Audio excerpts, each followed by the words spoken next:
Hello, good evening, and good day, everybody, and welcome back to the Ask Abhijit show. This is episode 363. I hope you're all doing fantastic. We're going to discuss mostly history today. I'm going to take questions that you have asked in the comments. I've selected a bunch of those, and I'll take as many of those as possible over the next couple of hours. And then we can perhaps take some live chat questions, super chat questions as well, if there are any. We will see. But before we get into that, let's see who all is there on the live chat. I can see Priyanshu Poli, Bhavya Gupta, Ranu Nahapana, Hail Varundev indeed. Harshay, Hail Jalandhar, okay. Geopolitical Dubey is here from Indore. Good evening, sir. Good to see you once again. Rohan Bidi, happy Saturday to you, sir. Abhishek Shukla live, natural gas discovered. Good news for India. It is good news for India, yes. Abhishek Shukla live is here from Kanpur. Anirudh Naidu is here. Harshay 009. Rekha Humble, Jai Shri Ram, ma'am. Harshay 009. Mary Kane, good evening, ma'am. Good morning, ma'am. Good to see you. Good to see you, as always. Lalit Ananta, 4802. Good evening to you, sir. Ameyatul Poulet, bonjour, monsieur. Je viens chercher de nouveau quelques points de QI gratuits. Merci, monsieur. Merci. Et bonjour. Oui. Dhruv Duria, hello. Ayush Singh, pranam, Sarji, indeed. Somi is here from Jaipur. Good evening, Somi. Rahul Dunake, hello, Ji. Hello. Priyanshi Sood, Om, good to see you, ma'am. GK is also here. Namaste, Ji. Pratardana, namaste, sir, to you. Safed Bhoot, good to have you. ER Dhrub Shah is here from Nepal. Good to have you, sir. Big Guy Green, namaste, sir. Shri Hari Arun 18 is here from Bangalore. Good to have you, sir. Random Skull, good evening to you. Ankit is here. Ram from England. Good to have you. Animals from Laugh is here from Mumbai. Good to have you. Cockroach protest failed. Okay. Okay, good that cockroach protest failed. Shri Hari Arun Ninja Hattori. Good evening, sir. Good evening, Madhava. Shri Ganesha. Hello, sir. Brown Leprechaun says Pranam from Ireland. Pranam to you, sir. Pranam. Miyamoto Musashi. Miyamoto Musashi is here. Good to see you. Ready, always ready. Namaste, sir. Omkar Kumbar is here. Namaste. Manisha Cardoso, namaste, ma'am. Namaste. Jay Nimawat is here from Madagascar. Namaste, good to have you. Kushbu Art, pranam. Ninja Hattori, Somi, Safed Bhoot once again. Who else? Shreyas Mitra is here from Moscow. Privyet. Harshay, Nutan Roshan, O Arya, Namaskaram. Yes, Sumit is here. Hello. Fundamental Quest. Naveen Sai Vemuri. Hello. Shrivatsa Hail Tsar. Thank you. Abhijit is here. Abhijit M3766. Hello, good to have you. Ritwij 08. Hello. Jay Nimawat once again. Fundamental Quest is here. Prashna se Uttar Tak is here. Namaste to you. Rahul Kumar Singh. Kuhu Z8B. Ready, always ready. See the cope. See the cope. Wants to speak about quantum field theory. We'll see if we can do that. Manikant Gaur, good evening. Ankita Kachap, good evening, ma'am. Good to have you. Kahan is here from Saket, New Delhi. Hello. Siddharth Mishra is Saturday's Ram, sir. All right, Saturday's Ram. Madhava is here. Phantom 00999. Ram, Sarji. Gunashekhar J. Namaskaram, sir. Namaskaram. Anant GS is here from Hyderabad. Hello, good to have you. Gunashekhar is here from Germany. Well, good to have you from Germany. Ayush Zero Scientist is here. Vishnu Mohanan, Harshay, ready, always ready. And I won't be able to greet you all individually. Trupti Patil, namaste, ma'am. Havana X9U, namaste. Amisha Mishra, hello, good evening, ma'am. Anirudh Naidu, namaste, comrade. Okay, namaste, comrade. Jagadguru Swami Vegananda, hello, good to have you, sir. And everyone else. Okay, so let's take some questions. I can't spend 10 minutes greeting you all. I would love to, but let's get going with some questions. Shiva Balaji is here from Warangal. Good to have you. Okay. So let's take some history questions. The history questions that you have asked in the comments. And I've selected a bunch of those. So what do we have? Let us begin with the first one. What's the first one? It's by Rushabh Tare. Rushabh Tare says, if Hitler wanted to create a third Reich, what were the first and second Reichs? How powerful were they compared to Nazi Germany? And how was Hitler inspired by them? How did these two Reichs form and get dissolved? explain prehistory of every Reich and its collapse and Germany's eventual transformation into a US ally. Well, first of all, Germany is not a US ally. Germany is a US asset. It's a US vassal. It's not an ally. The Americans, until Trump 47, used to call these nations, used to call their vassals allies just to keep them happy. But it's no longer the case today. Not so much. We very strongly call them vassals now. Very strongly. So, okay, what's the story of the first and the second Reichs? I will not go into all the details, otherwise it's going to be a 2-hour lecture, which will only briefly cover things. But okay, let's talk about the first Reich and the second Reich. So, what was the first Reich? The first Reich was neither holy, nor Roman, nor an empire, according to Voltaire. So it is called the Holy Roman Empire, the so-called Holy Roman Empire. And it formed around what, 800 AD, with the coronation of Carolus Magnus Charlemagne. He was crowned essentially emperor of Europe. You could say a large part of Europe, right? And he was Frankish, but the Franks were Germanic. So the people of France, the French people, they are the descendants of the historic Frankish peoples. And the Frankish peoples were originally Germanic.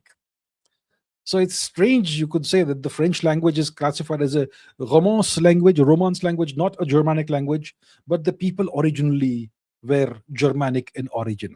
So the first Reich was the so-called Holy Roman Empire. It starts around 800 AD or maybe 960 AD with Otto the First. You could say it starts with Charlemagne. So that's the first.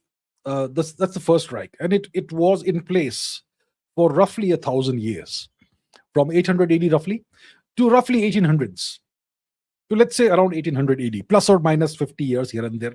Doesn't make big difference in the larger scheme of things. And it was a loose confederation of states that were nominally under the Holy Roman Emperor, who did not always have the most power and authority over everything, but it was nominally under him. And the Holy Roman Emperor himself was not nominally, but actually under the you could say the domination or the dominion of the Vatican. That's how it was. So that's the first Reich. How powerful was it? Well, there were times when it was powerful. Charlemagne was a pretty brutal and powerful king, even though he's kind of portrayed as a saintly kind of person. But if you look into his life history, well, not very saintly, not always very saintly, at least I'll say. And then you had emperors like Otto the First and so on, who were reasonably powerful. But over time, it became a large, sprawling, loosely bound confederation. Let's see what it looks like, geographically on a map, not today's map, but a map, historic map. So let's search for that. Holy Roman Empire map. Right. So let's go to images. And this is the Frankish kingdom, of course, the Charlemagne's kingdom. But this essentially is the Holy Roman Empire, which is the first Reich, the first German Reich. As you can see, it's got lots and lots of little and large principalities: Austria, Styria, Bohemia, Moravia, blah, blah, blah, blah, blah, blah, blah, blah, blah. All of that. Milan, Provence, parts of France, parts of northern Italy. There's Eastern Europe thrown in. There's present-day Germany, and so on. Very loosely bound confederation of lots and lots of principalities and duchies and states and whatnot. This is the shape it took in 1648 and so on. You can look this up. Okay, this is even more complicated and complex, as you can see. So that's the so-called Holy Roman Empire, which existed between roughly 800 AD and roughly 1800s AD. Okay, that's the first Reich. What's the second Reich? The second Reich was much shorter in time duration. Okay, there was the war between Germany. There was no Germany at the time. There was a war with Prussia. What was it called? The Prussian War. 1871 is when the war ends, and Otto von Bismarck, the Iron Chancellor, unifies artificially this new nation state called Deutschland. Okay, So 1871 is when the Second Reich begins. And it had an emperor and so on, but the real power behind the throne was Otto von Bismarck. And he eventually died, and he could foresee World War I coming 25 years before it actually happened. Right? So that's the Second Reich between 1871 and 1918. The First World War ends in 1918, right? So between 1871 and 1918 is the Second Reich. And during the Second Reich, you saw the emergence of Germany as a nation state, as a major, powerful, industrial, military power. This newfangled nation state. It had the highest of standards, one of the best education systems of that time in the world. It focused on science and technology and industry. It became a major industrial power. Germany, till today, is the industrial powerhouse of Europe. It's the industrial engine of Europe even today. That goes back to everything that was put in place in 1871 and thereafter. So to have a world-class industrial technological base, you need a world-class education system. So all those components were put into place around 1871. Okay. And because Germany had an outstanding technological and industrial base, that's why it became a major military power with major innovations, technological innovations in the realm of the military domain. So that's the Second Reich. And Germany fought in World War I. It had various allies, including, for example, Turkey, Ottoman Turkey. But Germany lost. It was humiliated in Versailles. The Treaty of Versailles was forced upon it. And that was the end of the Second Reich and the beginning of the Weimar Republic, which existed between 1918 to 1930s, 1932, 33, around that time. Short-lived Weimar Republic. And then you have the Third Reich. Okay? So the First Reich was the Holy Roman Empire. It eventually disintegrated. The Napoleonic Wars played a major role in that, at least a significant role in that, and so on. Then you had the Second Reich, which ended with Germany's defeat in the Second World War. It was powerful. And the Third Reich is Hitler's Third Reich.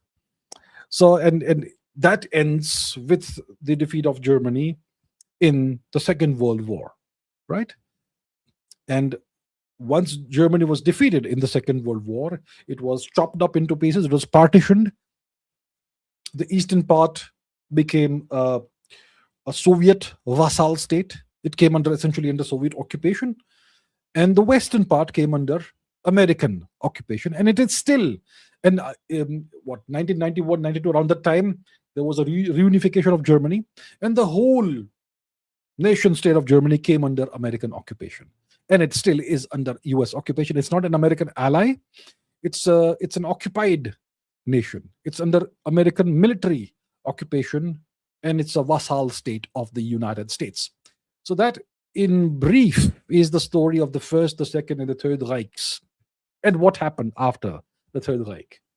So the biggest sin in geopolitics is weakness, and the worst thing you can do is lose a conflict.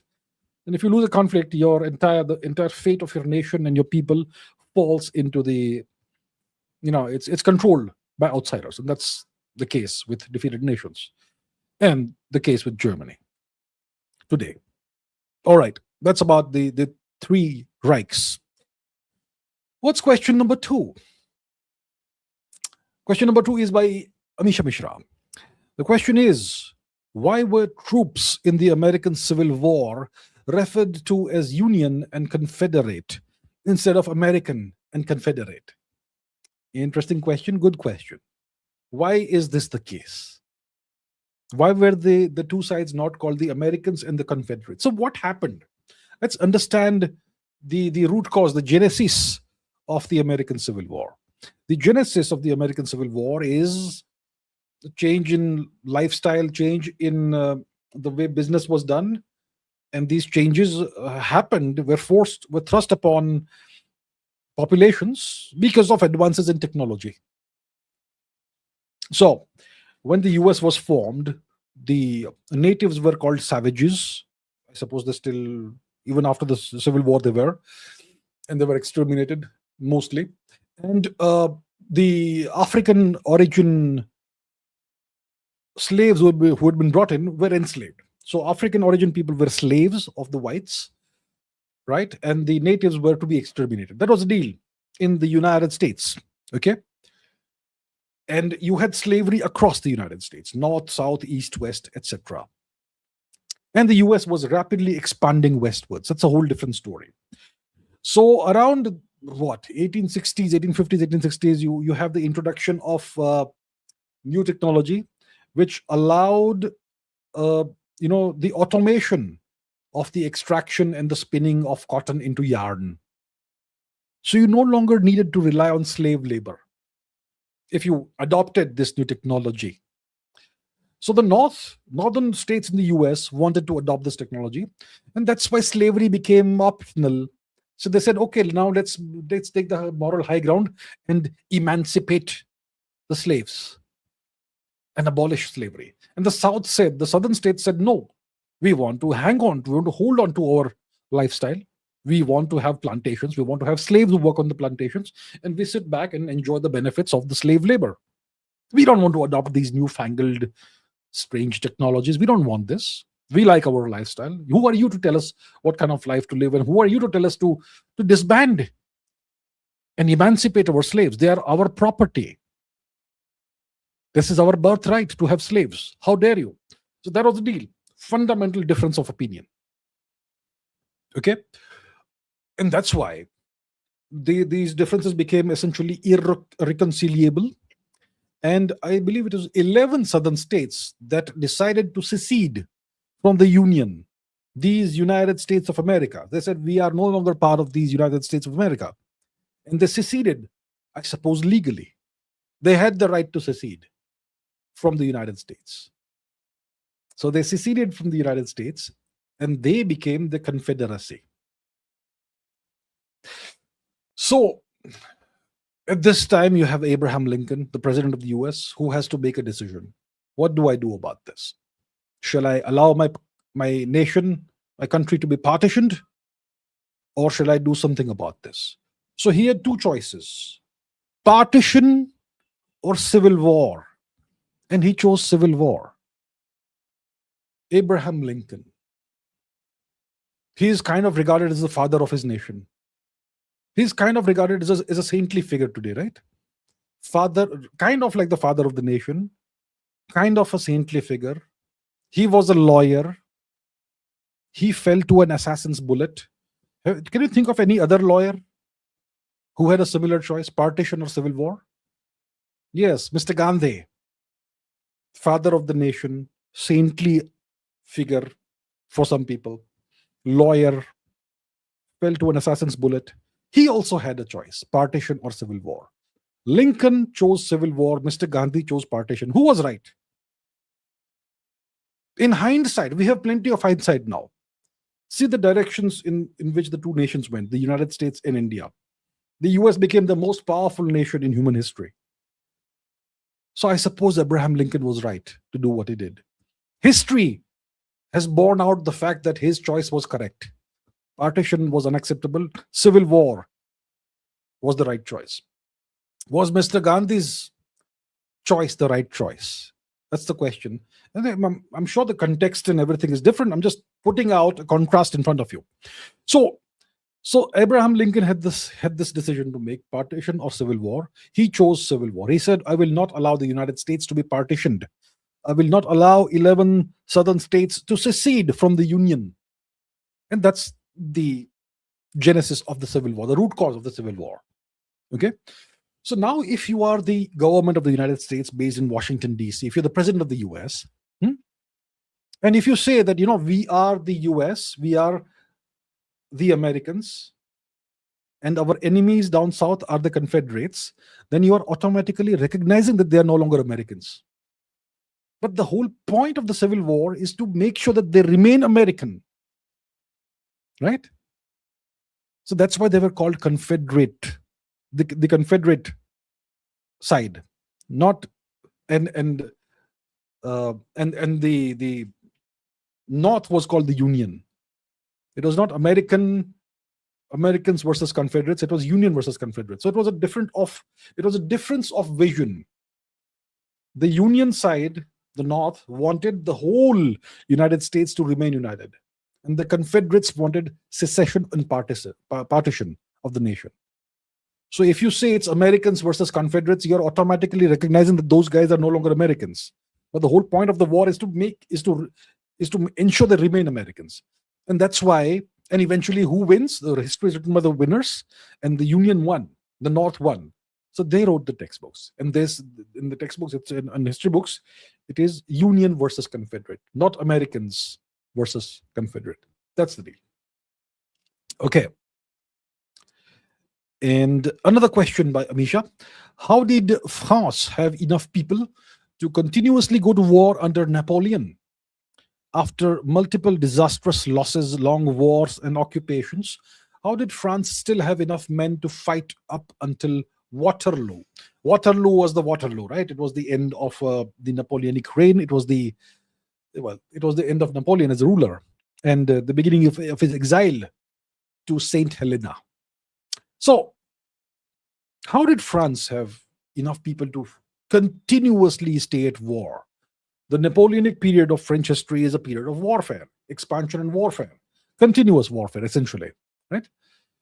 And a lot of it was successful, brilliantly successful. And eventually, history caught up with Napoleon. He tried too much. He tried to bite off way more than he could chew. I suppose eventually lack of sleep caught up with him, and other factors. Now, the question is not that. The question is, how did France have enough people to keep this war machine going on?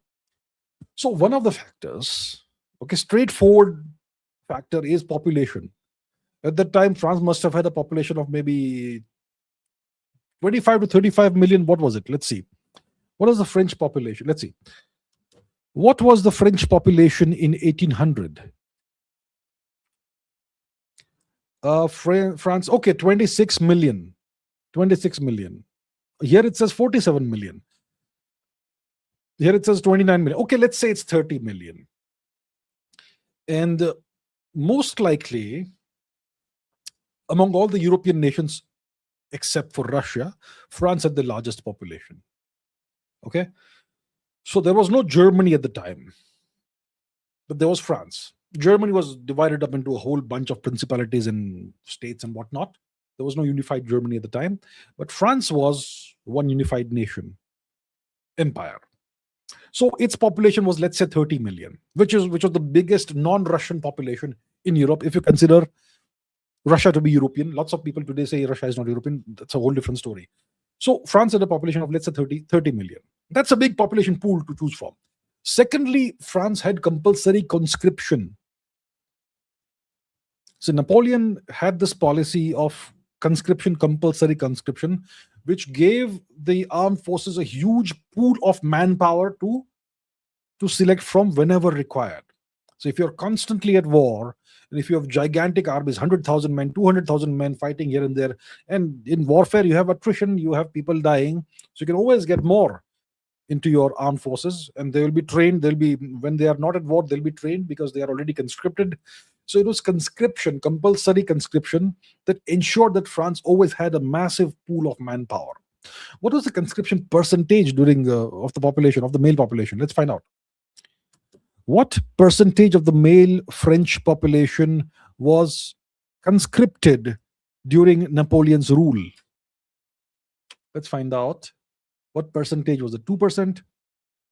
Oh, that's 8 to 11% of the entire population. More than 20% of eligible young men were drafted into the armed forces. So that explains everything. Okay? If you have a total pool of, let's say, 3 million men available at any given point in time, that's massive. So that's why France had enough people to keep going to war. So you will have various armies. You'll have the army of the north, the army of the Italian army, and so on. So various armies you would have, and you would have a reserve pool of manpower that can be tapped into whenever required. and while they are reserves, they'll be already under the process of being trained. So they'll be kind of ready when they are pulled into any army. And obviously the whole economy becomes a war economy in this case, right? The whole nation's economy becomes significantly a war economy, and that was the deal during the Napoleonic era in France. So that's why France had enough people to constantly be at war. Okay. Somi says, did Richard III kill the sons of Edward IV, that is Edward V and Richard of York, in the Tower of London? How did this pave the way for Henry VII to become the King of England by framing Richard as a child killer? So it's quite a story. And did he actually kill those two boys, his nephews? That's a big mystery. I think it's highly likely that he must have done it, but we don't have actual hard, incontrovertible evidence that this happened. So this is what? It is in 1400s? Probably in the 1400s. Okay, let's find out Richard III. Richard III. Probably the 1400s, right? 1452 to 1485. Yeah, that's it. He died in the Battle of Bosworth Field, right? I think that's what it was called, that battle. So we're talking about the 1400s, which is the 15th century. Okay. And the king was famously a hunchback. He had scoliosis, and his body was eventually discovered under a car park. Long story, we'll not go into that. But the story is, how did he become king? Because his brother, Edward IV, was the King of England. And Richard was not king. And Edward IV had two sons. Okay, Edward V, King Edward V, and Richard of York. Now, Edward dies, and his sons are still minors. Edward IV dies, and both his sons are still minors. So Edward V is now to be the king of England. And Edward IV, the king who dies, his brother Richard III says, I'll take these two boys under my protection, under my tutelage. I'll have to ensure that they grow up. And once they grow up, they can, Edward V can become the king. But as long as he's still a minor, as long as he's still a child, I will keep him under my protection. That was a deal.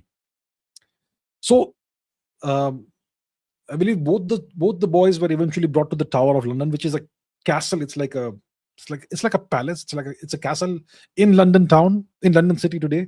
It's on the banks of the Thames River. And then the boys disappear. They're never seen again. And a couple of centuries later, the skeletons of two boys were discovered in the Tower of London. Let's see when this happened. So Richard III dies in 1485. Okay, the princes in the Tower. The princes in the Tower. So when were they discovered? When were the bodies discovered? 1674. That's like 200 years later. Okay, workmen remodeling the Tower of London's White Tower discovered a wooden chest containing the skeletons of two children.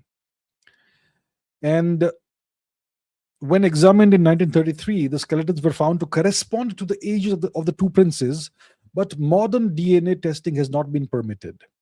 So the royal family of England has not permitted scientists or investigators to do DNA testing of those two skeletons.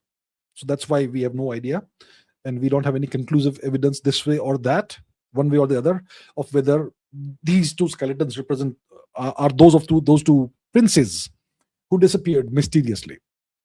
So what happened is that these two boys disappeared, and eventually Richard III was able to somehow get support of the nobility and clergy and whatnot, and he had his brother's marriage to the Queen of England declared null or something, which means that those two boys are no longer legitimate children, which then made him the legal successor to become the king of England. And that's how Richard III became the king of England.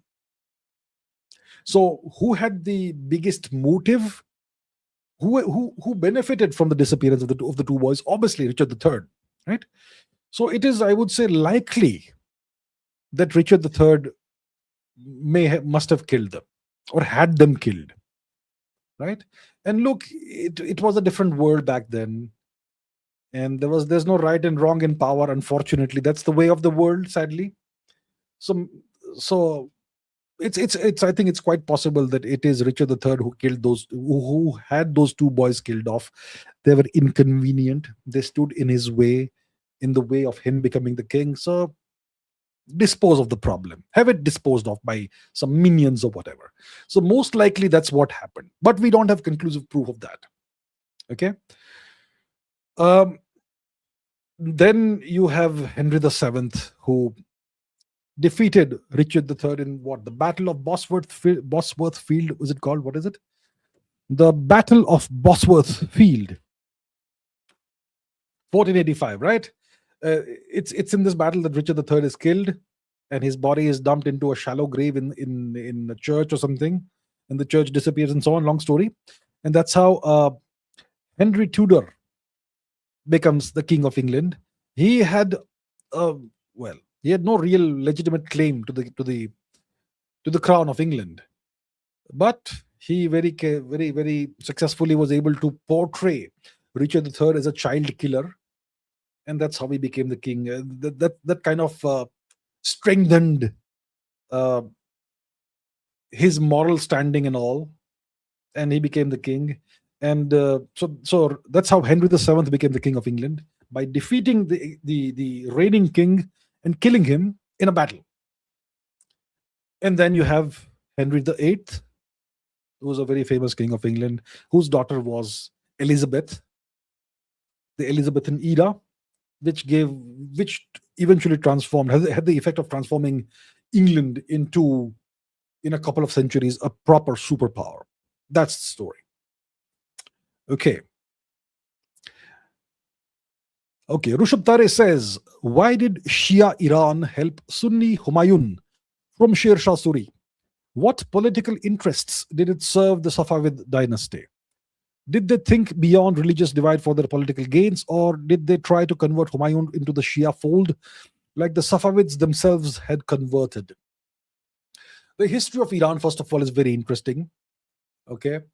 Iran, obviously, historically, Persia was a polytheistic civilization.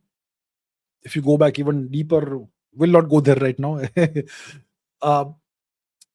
And then Iran comes, is defeated by the Arabs, comes under Arabic occupation about 1300 or so years ago.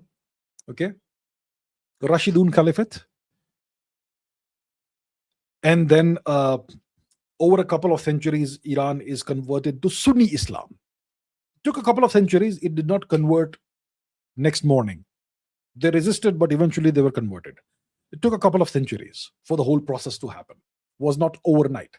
So Iran becomes eventually, by let's say 1000 AD, a Sunni Islamic kingdom.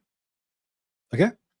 And then it comes under Turkic rule for a while, back and forth. There's a period where you have Persian rule, Persian Islamic Sunni rule over Persia. Then you have Turkic rule over Persia, and so on. And then eventually you have the Safavids, who come to power around 1500 AD, if I'm not mistaken. Safavid dynasty around 1500 AD. Let's find out. Safavid dynasty. Yeah, 1501, right? And they transformed Iran into a Shia Islamic kingdom.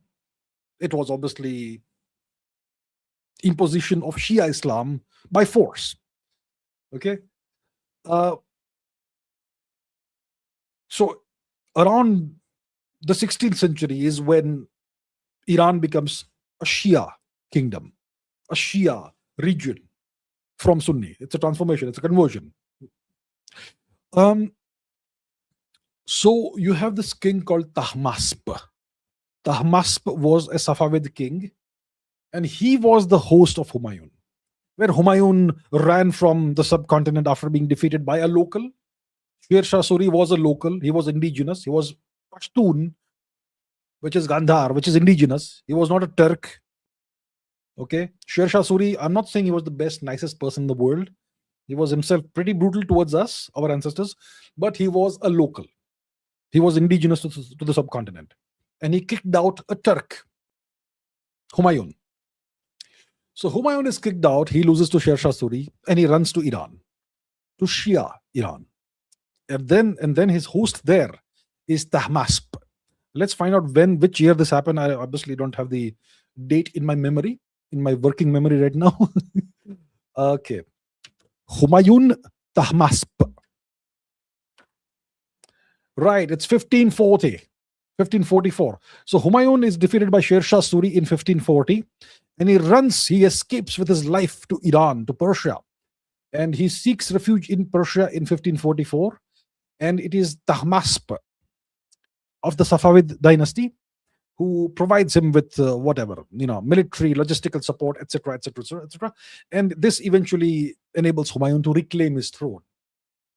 But Humayun got lucky. He did not defeat Sher Shah Suri to regain his throne. Sher Shah Suri he was experimenting with gunpowder in Delhi, I believe, Delhi or wherever, somewhere in that region, and he blew himself up. Boom. Okay. And that's how Humayun was able to return to the Indian subcontinent. And Humayun's son Akbar, Jalaluddin, is the one who defeated Sher Shah's successor, Hemachandra Vikramaditya. So Sher Shah's successor was Hemachandra Vikramaditya, which is very strange. A Muslim ruler's successor is a Hindu ruler. Hemu, who, as he is colloquially known, was one of the prominent generals of Sher Shah Suri. And after Sher Shah died, Hemu became the king. Most of his army was Pashtuns, Afghans, and they agreed that he should be king of India. So that was the last Hindu king of India, and he fought against Akbar when Akbar tried to take Delhi, and Hemu was unlucky, got an arrow in his eye, and that was the end of him. But coming back to the question that you asked here, right? Why did Tahmasp, a Shia king of Persia, of Iran, help this guy Humayun, the Sunni loser who had lost to an indigenous Indian and was running with his tail tucked between his legs? Why did Tahmasp help Humayun? That's the question. How did it serve the political interests of the Safavids? Right? And there's the fact that there's the Sunni Shia thing, right? The Safavids were Shia and Humayun was Sunni. I mean, that doesn't really work, right? That's rivalry right there, religious rivalry. So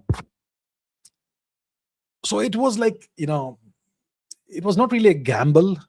Tahmasp had nothing to lose by offering some help to Humayun, and he had a lot to gain. If Humayun became successful and became king of this small part of northern India again, then potentially Tahmasp could control him, and then have major influence in northern India. That must be the calculation. And Tahmasp was in a position of power. There was a major power differential between Tahmasp and Humayun. Humayun came begging for refuge. Tahmasp was the all-powerful king who had the authority to give Humayun refuge. So Tahmasp had everything. Humayun had nothing. So there was a major power differential between the two. So Tahmasp had a condition. Okay, and if Humayun accepted the condition, then Tahmasp would help him. What was the condition? The condition was that Humayun must convert to Shia Islam. So Tahmasp had Humayun convert to Shia Islam. And then he agreed to help Humayun. So he gave Humayun some, military support, logistical support, etc. Okay, nothing major, but he gave Humayun some support. And Humayun eventually got lucky and he was able to return to India. And Akbar was born, when Akbar was, I think he was born in the palace of a Hindu king somewhere in northern or western India. The story, you can check it out. So the calculation was that, look, I've got nothing to lose by giving this guy some help. If he fails, I lose nothing. If he succeeds, I'm going to have influence there. I can potentially make him a vassal of mine. That would have been Tahmasp's calculation, right? And see, Humayun was a kind of a weakling. He was not some great king or great emperor or something. He was a weak, ineffective ruler. He did not have much military sense, let alone military genius. So he was just blundering through life. And yeah, but his son Jalaluddin turned out to be a much better ruler. Not a better human being, but a better ruler, more effective ruler. So that was the deal. Okay. All right. Sam the Gamer says, please tell us about the impact of Darius's invasion of the Indus Valley 518 BC, a rare anomaly in Indian history, an Iranian invasion. Now, I keep saying, don't I? I keep saying that India and Iran have never been at war. India and Persia have never, ever been at war. The Persians always expanded westwards, which is why they fought the Greeks and the Romans.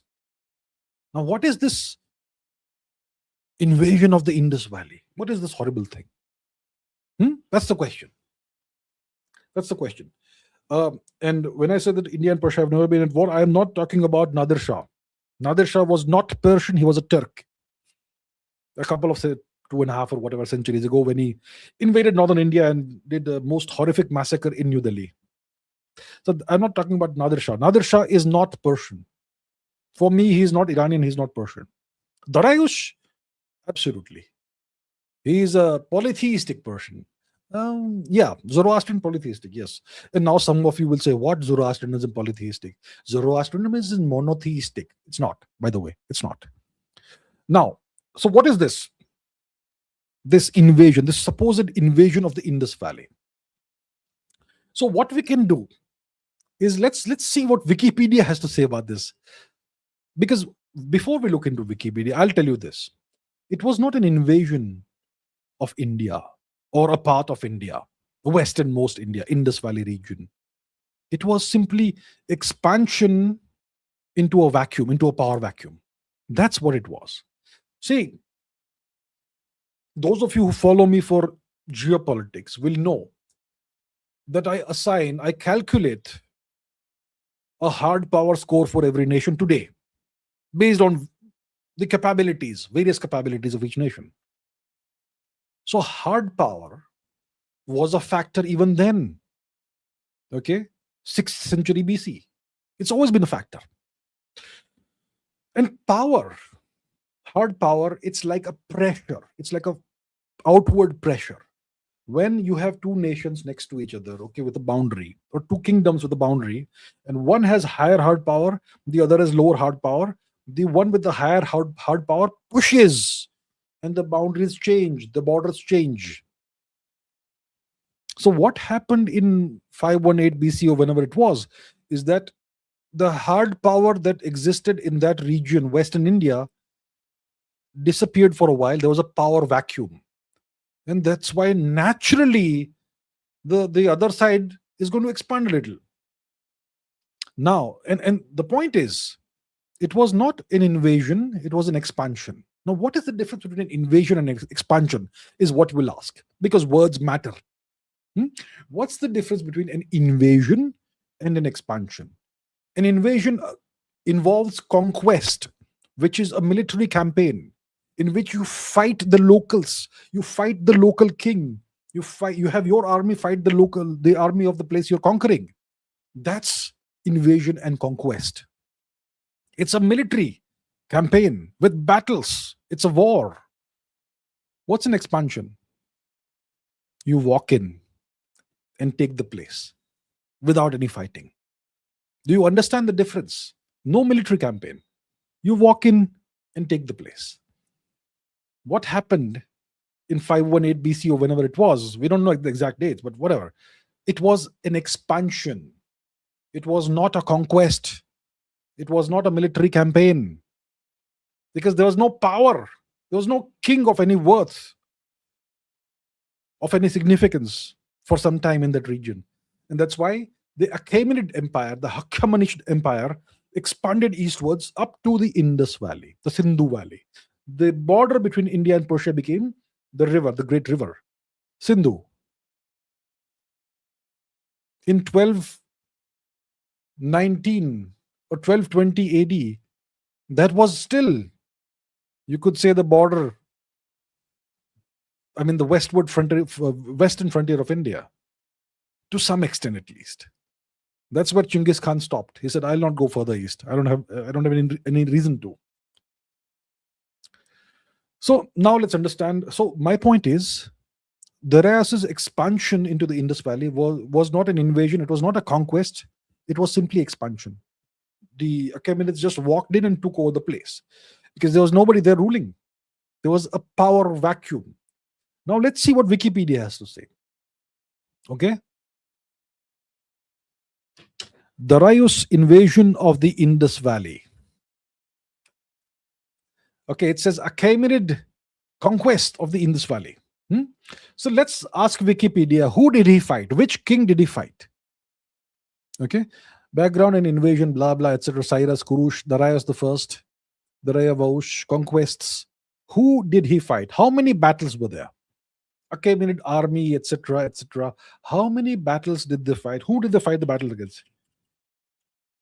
Battle of Gaugabala is against the Greeks. Sorry, the Greeks, right? Alexander. Thermopylae is Greece. Plataea is also Greece. So there is no battle against India. Do you understand that? Do you understand this? There was not a single battle against India. The Persians just walked in because there was nobody ruling in this part of India at the time. You had various kingdoms in that region in the past, the Sindhu Sauvira kingdom and so on and so forth. Later you had the Partha Rajas, which is the Parthians, who were Indo-Iranian essentially. You had the Sassanians, who were Indo-Iranians.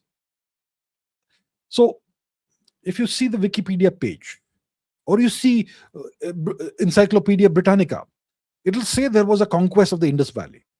But it will not tell you who the Persians fought against. How many battles were there?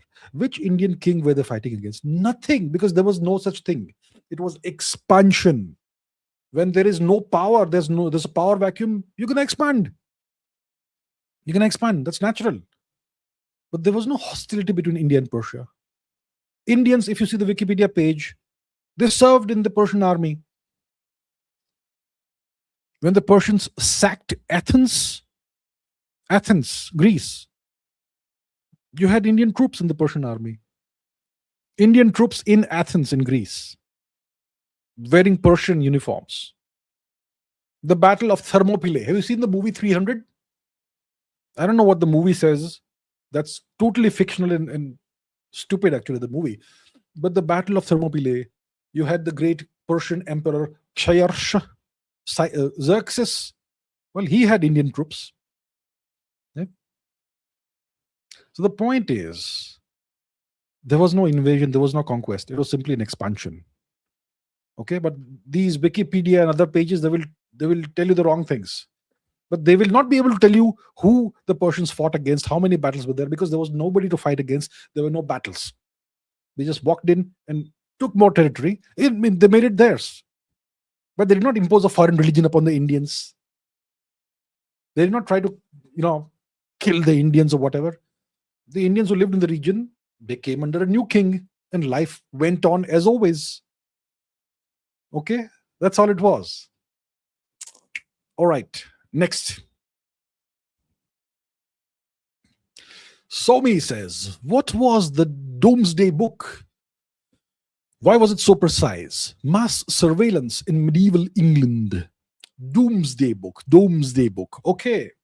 We are talking about the 11th century AD. Now, some dates I remember. Some dates are kind of etched in memory. One of the dates is 1066 AD. That is the last time England was successfully conquered by a foreigner. 1066 AD. Okay? And who was the foreigner who conquered England? It was a gentleman who, in his own words, was William the Bastard. Okay? He was the Duke of Normandy. Normandy is this northwestern coastal region of present day France. If you watch the movie Saving Private Ryan, the first few minutes are extremely intense and shocking. The battle scenes, the landing on the beaches, the Allied landing on the beaches, those are the beaches of Normandy. Okay? So that's the region we're talking about. So William was the Duke of Normandy. And in his 50s, when he was in his 50s, late bloomer guy, okay? When he was, not quite late bloomer if you read his old story, but yeah. When he was in his 50s, he said, I'm going to cross the English Channel with a big fleet of warships and a huge army. I mean, not huge, but decent army. And I'm going to invade England. And he invades England. And the King of England is like, you feel sad for him even today. He was so incredibly unlucky. He had to fight off a Viking invasion in the north. And when he defeats the Vikings all the way in the north of England, he gets word that there's a new invasion in the south. William of Normandy has landed in the south. So he has to take his beaten, broken army, force march them at the fastest possible speed all the way from north to the south of England, and then give battle to William. And the battle was going well until Harold takes an arrow in his eye, and that was the end. And that's how William the Bastard became known as William the Conqueror. This was in the Battle of Hastings. Okay, the northern battle was Stamford Bridge. The southern battle was the Battle of Hastings. And the Battle of Hastings was the turning point. And William eventually, in a few weeks, became crowned the King of England in Westminster Abbey, I believe, in London. So that's the year 1066 AD. Now, William was a very ambitious guy. He was not content with ruling over London. He wanted to rule over all of England. So he sent troops to pacify the north and east and west and all parts of England. But the northerners kept resisting. So he carried out what is known as the infamous harrying of the north. Harrying of the north, which was, well, a pretty brutal campaign. Scorched earth tactics and pretty brutal tactics, killed a lot of people, civilians, and so on. But once England was pacified, put to peace, or peace was imposed upon it on Norman terms, that's when William said, I'm going to now do a thorough survey of everything I own, because I own this island now. Not the whole island, but England. Not Scotland, not Ireland, which is a different island, but England, including probably Wales and so on. Yeah, Wales, yeah.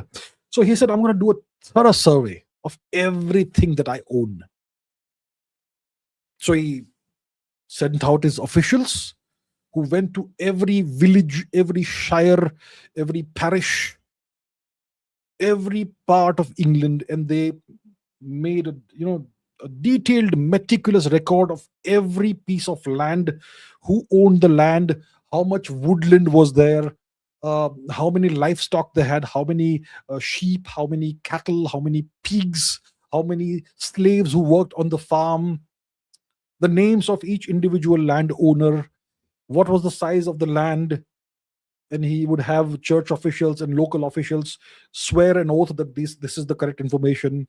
And this process went on all across England, and a detailed, meticulous record was compiled. And it was said that this record will remain true until Doomsday. Doomsday is some Christian thing. And that's how this record came to be known as the Doomsday Book. It was very precise because it was done precisely. William was deadly serious about this exercise. Okay? And he knew how to rule over people. He knew how to lead people. He knew how to administer. And that's why it was done extremely precisely, extremely thoroughly. Everything was surveyed, everything, all the information was compiled and put in one place. So if he were to refer to this book, he would know exactly what was the situation in any part of England, and not just big regions, but even the smallest land holdings were recorded in this, right? So it was not mass surveillance. It was a detailed record taking and compilation exercise done by William of Normandy, or William of England, William the Conqueror. Right? So this was done in the what? 1080s or whatever it was. So he wins the battle in 1066, and it's in 108 something that he does the Doomsday book. Let's find out. William of Normandy Doomsday book. So yeah, 1086. It was completed in 1086 by the order of William the Conqueror, and to assess land wealth and maximize tax revenue and all that. Right. So once you conquer a land, you have got to administer it properly. You've got to collect taxes, ensure that everything that is owed to you according to your rules is given to you. Right. So that so it helps in revenue collection, tax collection, and so on and so forth. So many things. That's the deal about the Doomsday book. Somi says, if the Greeks lost to Porus, then why do we have records of Mauryan campaign in Punjab against the Greeks? What were the Greeks doing there if they lost to Porus? Right. If they lost to Porus, what were they doing there? It's a good question. Now, how do we understand this? Punjab is a pretty large part of India, isn't it? I mean, I'm talking about undivided Punjab. Today, more than half of Punjab is currently temporarily under the occupation of this artificial temporary entity called Pakistan.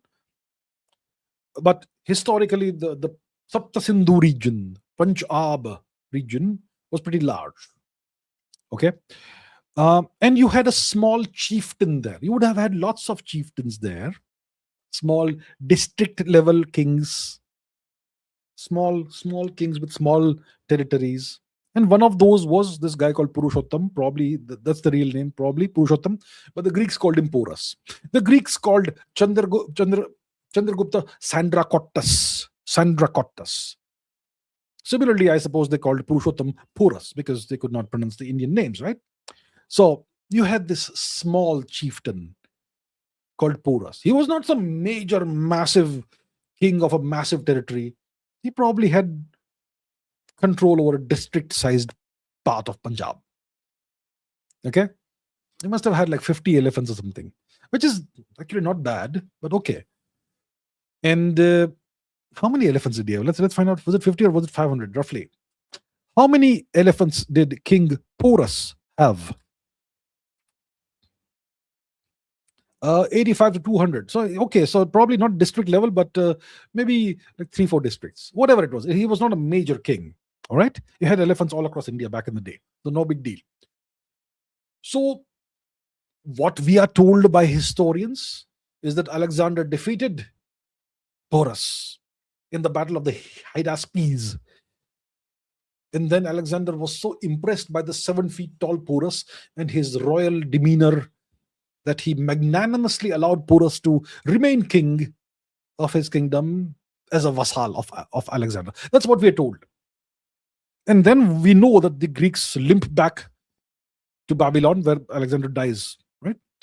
So if you actually analyze how things must have gone, it makes sense that the Greeks actually would have lost to Porus. I mean, one of the great military historians and generals, Field Marshal Zhukov, said that in his opinion, Alexander must have lost to Porus. And Field Marshal Zhukov is an absolute legend. If he says something, you've got to take it seriously. In case you don't know who Marshal Zhukov was, Marshal Zhukov,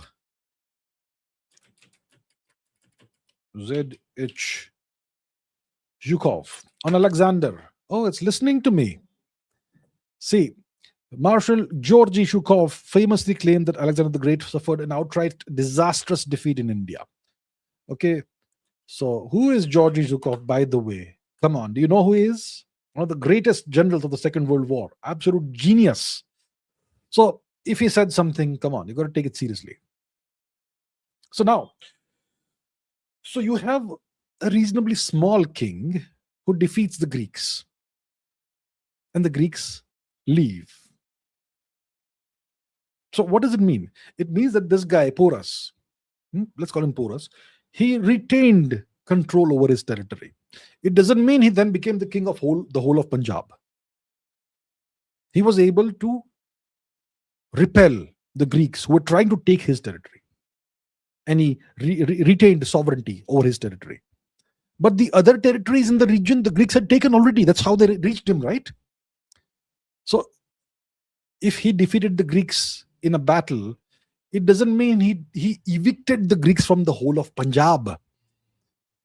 The Greeks had left behind, Alexander had left behind governors in other parts of Punjab. Those would have stayed in place, but Porus remained sovereign, independent. That's all it means. That's all it means. So that's why eventually you will have the Mauryans fighting the Greeks. Right? Eventually. And that fight was not a big fight as such, okay? It was more of a handshake than a fight. Hey, we're here. So, okay. Rahul Dunake says, where the Dothraki tribe shown in the Game of Thrones based on the Mongolian army and horses led by Shri Chinggis Khan. Okay.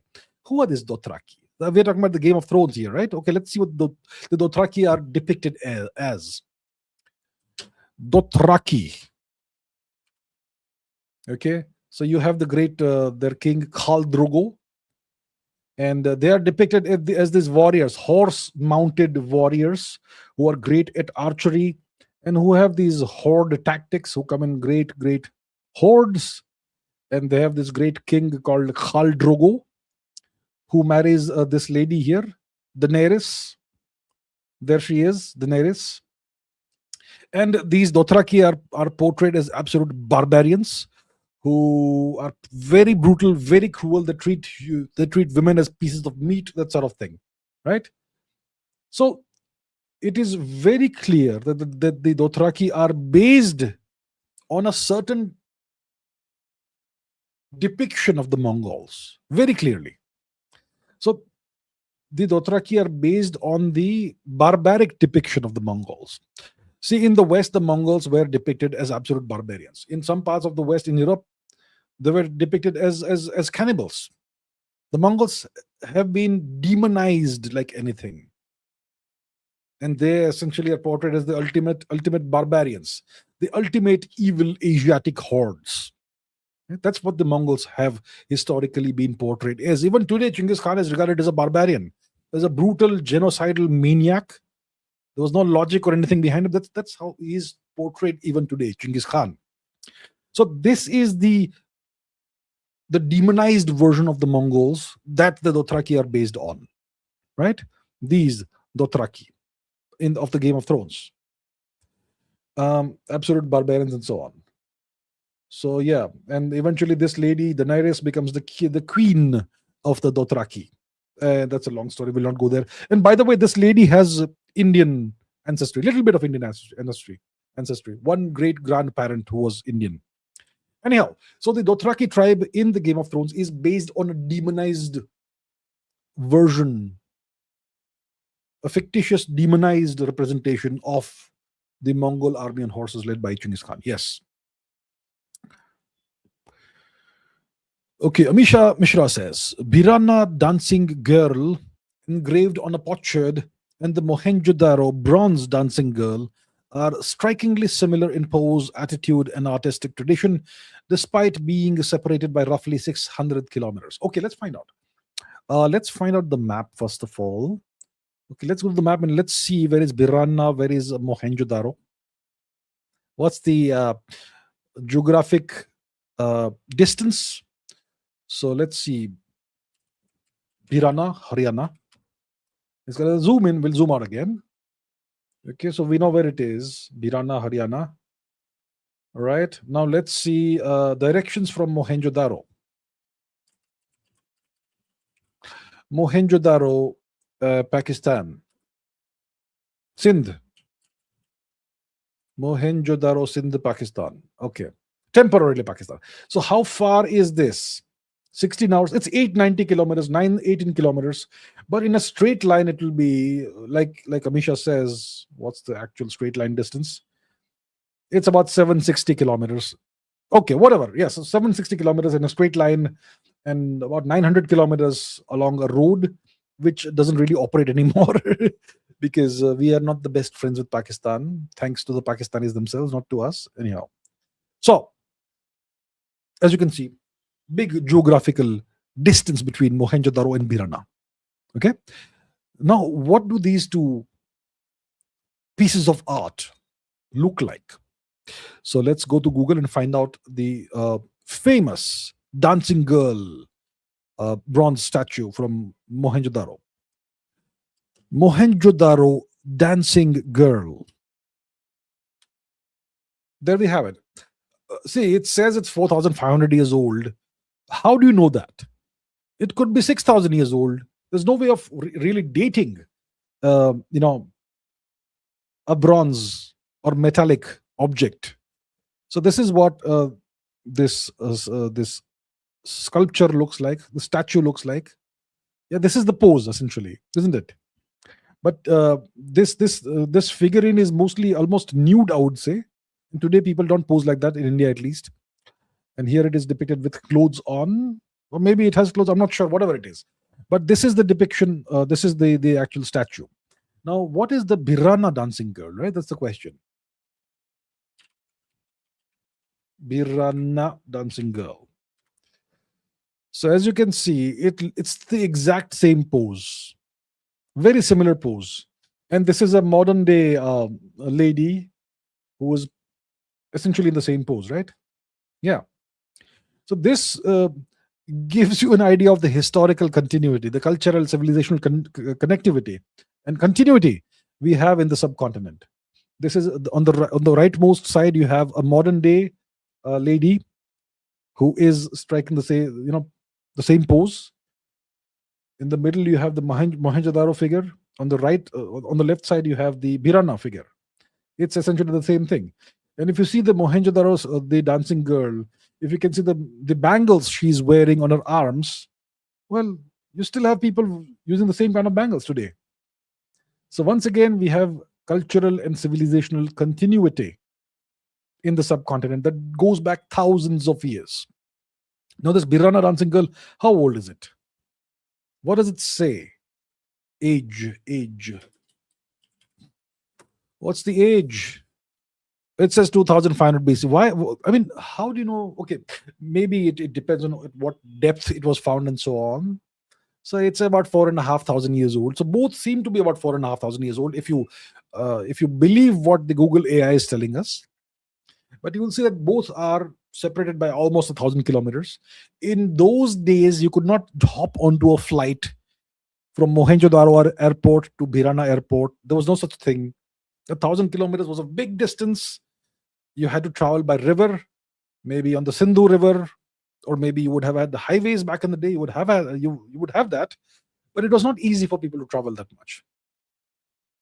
And yet, over a distance of almost 1,000 kilometers, you have the exact same pose. One is a metallic statue. One is a carving or etching on a potsherd. So you have the same culture and civilization at significant geographical distances, and you have the same culture and civilization over a time period of thousands of years, and you still have that culture in India today. Indian dances, whether they're classical or quantum dances, they have similar poses even today, right? Yes. Classical or folk. There's no such thing as classical or folk, by the way. It's an artificial distinction, which is why I say classical and quantum dances. Okay. Ayush Singh says, which was the most influential civilization in history? How do we measure influence? Well, this is a highly controversial question, Ayush, because I am a highly biased person. I'll say mine is the most influential. But jokes aside, which is the has historically been the most influential civilization historically? Well, you see, if you talk about historical uh, influence, today we have civilizations and cultures that are influential globally because the world is now completely interconnected. You can take a flight today morning and tomorrow morning you'll be halfway across the world if you want to, right? So today you can travel anywhere across the world, but in the past, civilizations were geographically separated and isolated, and they would have zones of influence. And if civilizations were really long lived, then the zone of influence would be much wider. So let's go back in time. And which are the major civilizations we can think of? Let's say 4,000 years ago. Chinese civilization was 4,000 years ago. Did it exist? Let's say it existed. China's civilization is 3,500 years old. Let's say 4,000 years old. So 4,000 years ago, you had Chinese civilization, or the infancy of Chinese civilization. You had India civilization, which was a mature civilization 4,000 years ago. You had Mesopotamian civilization, the Akkadians, Assyrians, and Sumerians, and so on, but in a small geographical area between two rivers, the Tigris and the Euphrates. That's it. And slightly wider region beyond that. Then you had Egypt. Egypt is pretty ancient, right? So Egypt was influential, but once again, Egypt's influence was not that widespread. If you look at Egypt on the map, it's not a very large area geographically. Then you had the beginnings of ancient Greece or classical Greece. Classical Greece begins around 1000 BC. Around 1000 BC, classical Greece. So that's 3000 years ago. So if you talk about 4000 BC, or 4000 years ago, not BC, 4000 years ago, we're talking about Bronze Age Greece, Mycenaean Greece, and so on. Yeah, which eventually gives rise to the Mediterranean cultures like Rome and so on. And what else can we think of? Well, we don't know much about Africa. Africa has been thoroughly destroyed by the Europeans, so we have no idea what was going on in the interiors of Africa 4,000 years ago. And in the Americas 4,000 years ago, I'm sure there was nice culture and all, but was it widespread? Was it influential? We don't know. Even that history has been destroyed by the European colonizers and occupiers. So if you go back 4,000 years, we have China, beginning of Chinese civilization, India, mature civilization, Egypt, mature civilization, Mesopotamia, reasonably mature, but small. And Greece, yeah, small, but the beginning of Greece. And if we zoom forward century by century, you will see that India's influence expands. Eventually, Greek influence expands and goes to Rome. And Egypt never really expanded in influence. If you go 1,000 kilometers from Egypt in any direction, you will hardly see the influence of Egyptian civilization. So Egypt's civilization is its influence is localized. Nile Valley and the borderlands of the region. That's it. So Egypt wasn't that influential. It was long-lived, but not influential beyond Egypt. Mesopotamia, long-lived for a couple of millennia, you could say, but once again, not very influential beyond the region. Greece, influential in the Mediterranean, eventually, but not. I mean, yeah, okay, they conquered parts of Persia. Oh yeah, how can you forget Persia? 2000 BC, what was the deal with Persia? Nothing much. Yeah. The beginnings of Persian history are from about roughly 1000 BC. You have the Median dynasty and then the Achaemenid dynasty, right? Cambodia and so on, etc. So Persia 1000 BC. So, if you really were to judge which is the most influential, long lasting civilization in history, to be very honestly biased, I would say India. The fact is that today India's influence is very little.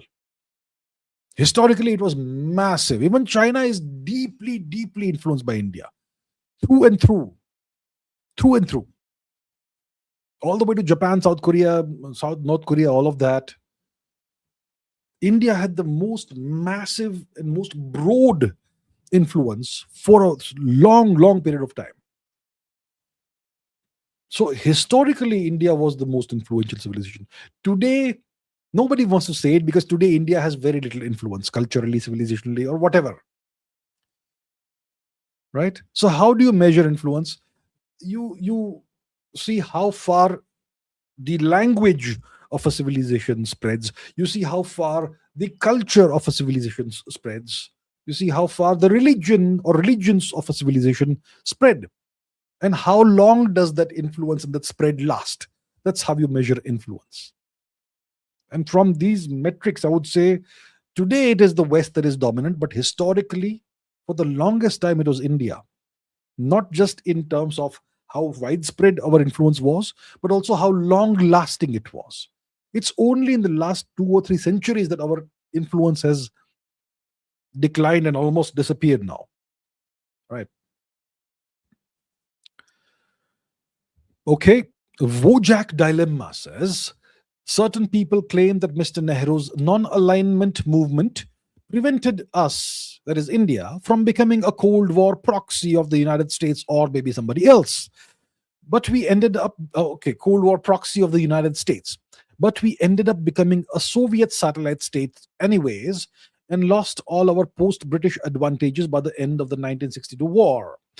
Did we actually gain anything out of Mr. Nehru's non alignment movement apart from being labeled the so called leader of this movement? Right? So, what benefits, what advantages did India accrue as a direct consequence or indirect consequences of Mr. Nehru's non-alignment movement, the non-aligned movement that Mr. Nehru championed so much? Some people say it ensured that we did not become an American proxy, an American vassal state. And you're saying that India became kind of a Soviet satellite state anyways. So what was the deal? See, after 1947, India had a number of choices. At that time, the choices were all open to India. One was since India was already an Anglophile nation, a nation that was very comfortable with Anglo culture and language. So India had a very, very straightforward choice: become completely aligned with the Anglosphere, the West, the US and UK led West, which means become an Anglosphere vassal. Technically, you remain independent. You've become independent now after 1947, but you become a vassal. There was one choice India had. The other choice was become a Soviet vassal. The third was be non-aligned, say that we are not here, not there, nowhere. We will be friends with the riffraff and the losers of the world. And the fourth choice was become a major power in our own right. 4 choices: US vassal, Soviet vassal, mediocre non-aligned nation, or a rising emerging global power. 4 choices we had. Becoming a US vassal was easy. Becoming a Soviet vassal was easy. Non-alignment anyway took us to the status of a quasi-satellite of the USSR. And the fourth road in front of us was a harder road, which was to industrialize and emerge once again as a major economic, industrial, military power and civilizational power, which was hard work. But you know what? It could have been done. If India did the reforms that it did in 1992, if those reforms or similar reforms had been enacted, had been implemented in 1947, 1950, India would have been leagues ahead of China today. Right? So non-alignment was not just that India will not be vassalized by X or Y. It was that India will remain mediocre. We will refuse to cooperate in mutually beneficial ways with nations who don't meet our exacting moral standards, former colonizers and so on.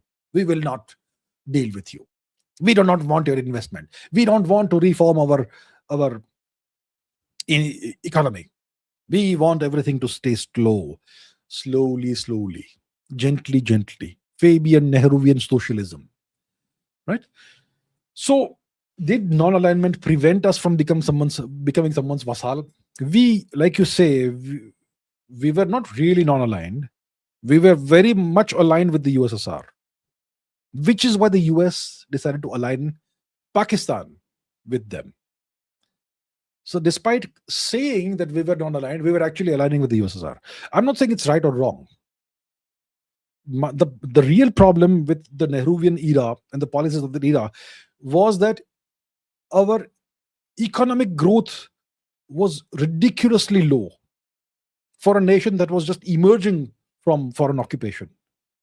When you are newly independent and your economy, your life expectancy is 31, 32, and your economy is in the dumps, but you have a big population, you can attract foreign investment, you can rebuild the nation like Stalin did. And initially in the first 2-3 decades, the growth can be 10, 12%, 15% a year economically. But Mr. Nehru chose to keep the growth at 3-4% a year, the so-called Nehruvian rate of growth. During this period of time, India was infamous for giving moralizing lectures and sermons to the world about what is the right way to conduct international affairs and all that. Yeah. So the real issue with the Nehruvian period was not really non-alignment. It was the fact that India's economy was deliberately stifled. India was bureaucratized to hell. Red tape all over the place, license Raj, bureaucracy Raj, soaring income tax rates, all that. Until the 1990s, India was deliberately stifled. Even now, there's a lot of scope for improvement. I'm not saying there's none. Now, when it comes to becoming either an American or Soviet vassal state, we know what happens when you become an American vassal state. There are so many examples. What happened to India as a Soviet? Was India a Soviet vassal state? India was not really a vassal state of the USSR, but India was aligned with the USSR. And allegedly, many Indian politicians were bought off. Allegedly, I say allegedly. Okay. And the Soviets had a lot of influence in India's policy making and so on. So you could see a quasi-vassal state. But if you become an Anglo-vassal state, you are destroyed from within. You are infiltrated and destroyed from within. They seek to destroy your culture, your civilization, to replace your culture and civilization, religion with something else. The Soviets never sought to do that. So there's a difference in the two. So probably it was the better choice, but an even better choice would have been dealing with both sides equally well. That would be true non-alignment or multi-alignment. That we are not on your side, we are not on your side either. We are on our side, but we will work with both of you. And we'll balance the hell out of the two of you. And we will rise. But our rise will help both of you. That's how it should have been. Okay? Post-British advantages by end of 62 and so on. Yeah, all that. So I'm not sure what we gained out of Mr. Nehru's non-alignment. To be very honest, we gained nothing from it. We gained nothing from it. What's the point of having the title or the tag of a leader of some non-aligned movement? Who cares? What matters is the national interest, the security and prosperity of the nation and the people, long term, not short term. That's what matters, not some honor bestowed upon you or some title given to you. Who cares about that? So from those perspectives, this entire policy was, well, a total failure. Abhishek Shukla Live says, what led to the fall of the British Empire when they still had so many colonies? Well, I could ask a similar question. What led to the fall of the Roman Empire when they had so many colonies and possessions? Yes? Same question. This can be asked of any empire. An empire, what's the difference between a kingdom and an empire? A kingdom is a reasonably small self-contained unit with one king. An empire is a much more massive entity with lots of conquered territories that are incorporated into the entity. And you will have lots of vassals who offer tribute and so on. So that's an empire. That's a difference between a kingdom and an empire. So the Roman Empire was such an entity. The homeland of the Roman Empire was Italy, the region of Roma. But they conquered much of the Mediterranean world, including North Africa all the way up to Egypt. They conquered Judea, present-day Palestine, Israel, all of that. They conquered Anatolia. They conquered Thrace. They conquered much of Europe, right? The former Yugoslav regions, Austria, Germany, Germania Magna, much of it, not all of it. They kind of stayed away eventually. Gaul, which is France and Switzerland, Helvetia, also England, UK, all of that. Iberia, huge. So Rome had this vast, sprawling empire. They had so many colonies. Why did Rome fall? Similarly, what led to the fall of the British Empire? Same dynamics, same mechanics, same dynamics, same statics, and same causes. When it comes to an empire, see, first of all, no empire lasts forever. There's the genesis of an empire, which always originates as a small kingdom. Then it expands. So that's the rise of the empire. Then there's the pinnacle of the empire, which is the mature, all-powerful phase of the empire. And then there is the inevitable decline of an empire and eventually dissolution of an empire. The same applies to the Mauryan Empire. The same applies to the Kushan Empire, the Chola Empire. The Chola Empire had vassalized the whole of Southeast Asia, all the way to the Philippines. Why did they fall when they had so many, like you say, colonies or tributary states or vassals? Why? So this is a cyclical process. Every empire goes through this. The present day empire, the US empire, will also eventually go through the same process. So why do empires fall? Why do empires rise? If you understand that, you will understand why they fall. Empires rise when they are vigorous, when they're hungry and ambitious, when they have high standards. Okay. The wolf who is climbing the mountain has more motivation and more hunger than the wolf who is at the top of the mountain. Okay. The wolf who is at the top of the mountain is in defense mode. He wants to stay on top. And the wolf who is climbing the mountain is in offense mode. He is hungry. He is ambitious. He is doing something dangerous. And often he doesn't have much to lose except for his life, which is always the case in geopolitics. So when an empire rises, it is hungry, it's ambitious, it has high standards, it is used to hard living, it doesn't care about luxuries and nice things in life. It wants to grab more. Once you reach a certain stage of an empire, you consolidate and govern and administer. That's where everything becomes bureaucratic. That's when all the riches and tributes from all the vassal states and colonies start flowing into the center of the empire, which is the original conqueror state. And the people of the conqueror state, of the conquering state, become used to luxuries and nice things in life. They start enjoying and appreciating the finer aspects of life. And they leave the fighting to soldiers and the administering to bureaucrats. And the children become soft. And they never see hardship. And eventually, the governors of various colonies and vassal states, they start having ideas. Oh, the emperor no longer keeps his eye on us. Now let's start becoming slightly more independent. Let's start doing our own thing. And that sort of thing. So eventually the standards decline. And now more hungry wolves are lurking at the borders, waiting for an opening, waiting for an opportunity. Okay. Sometimes the empire runs out of money to administer all the colonies. Sometimes the colonies become burdens. You can use the colonies as blood bags to suck them dry, but eventually, once you have sucked them dry enough, there's nothing more to suck out of them. They become a liability, a burden. So eventually, you want to no longer, take the trouble to administer them. Or sometimes there is internal trouble, which is why you can no longer administer the colonies. For example, when Spain had all these colonies in the Americas, in South America, and Spain came under attack from Napoleon. That's how suddenly you had the birth of these new nation states in South America. Uruguay, Paraguay, and so on and so forth. Okay?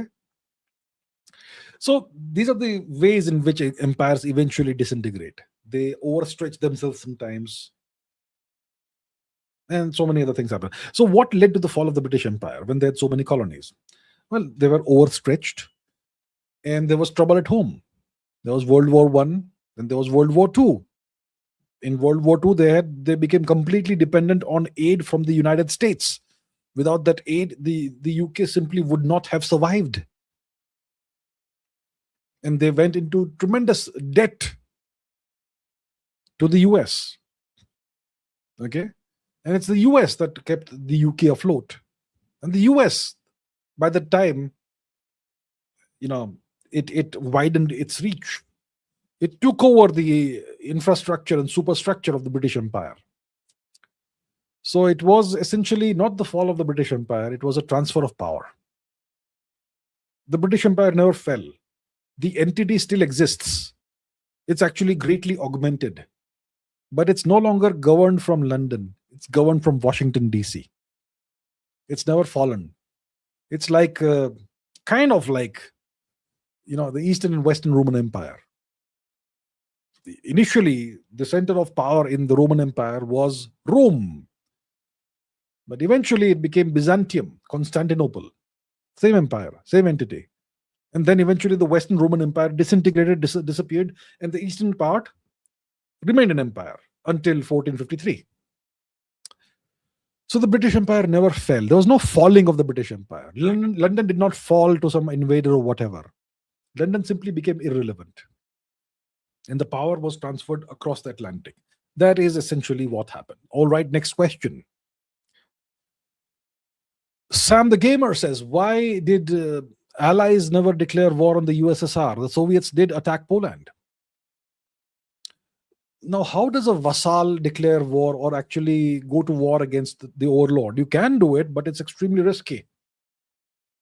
And if the overlord is ensured that the vassal's ruling elite are aligned with you and completely dependent on you, then the vassals can never go to war against you. So in Poland, there was this brief attempt to break free from the vassalhood that was imposed upon Poland by the USSR. And that's why you had very soon Soviet tanks in Poland. Which year was this? 1950s, 60s? Soviet invasion of Poland. Which year was this? Wasn't it 1980? Okay, USSR.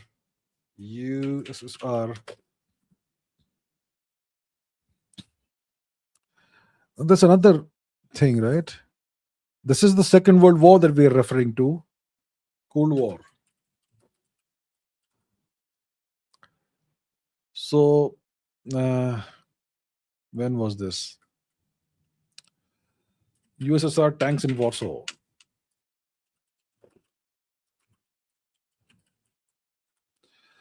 So this was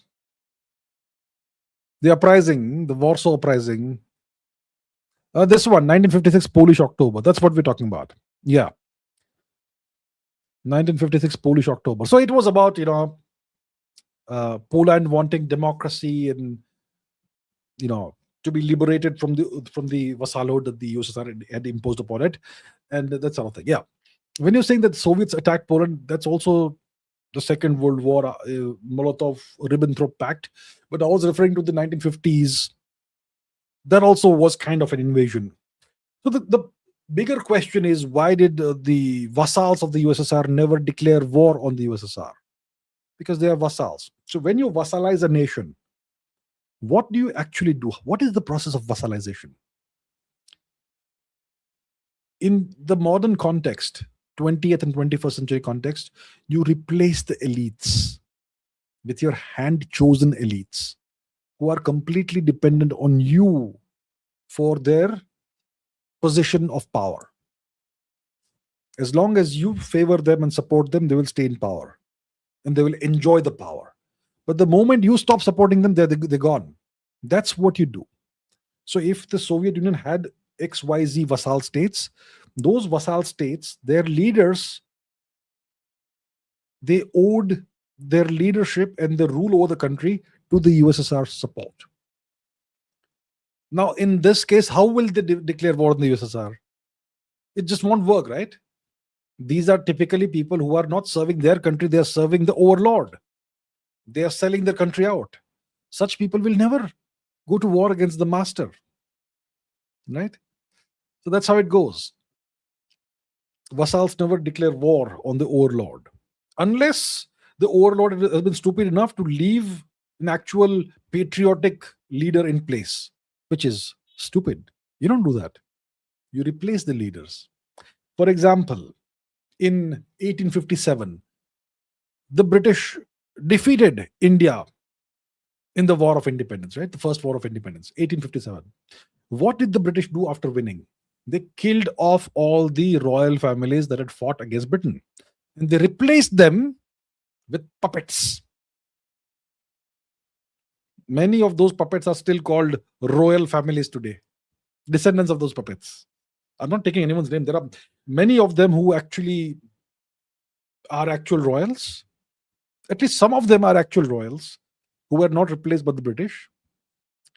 But there are many descendants of princely states who are descendants of puppets placed on the throne, various thrones after 1857 by the British. Even 1891 in a certain part of India. Okay, all right.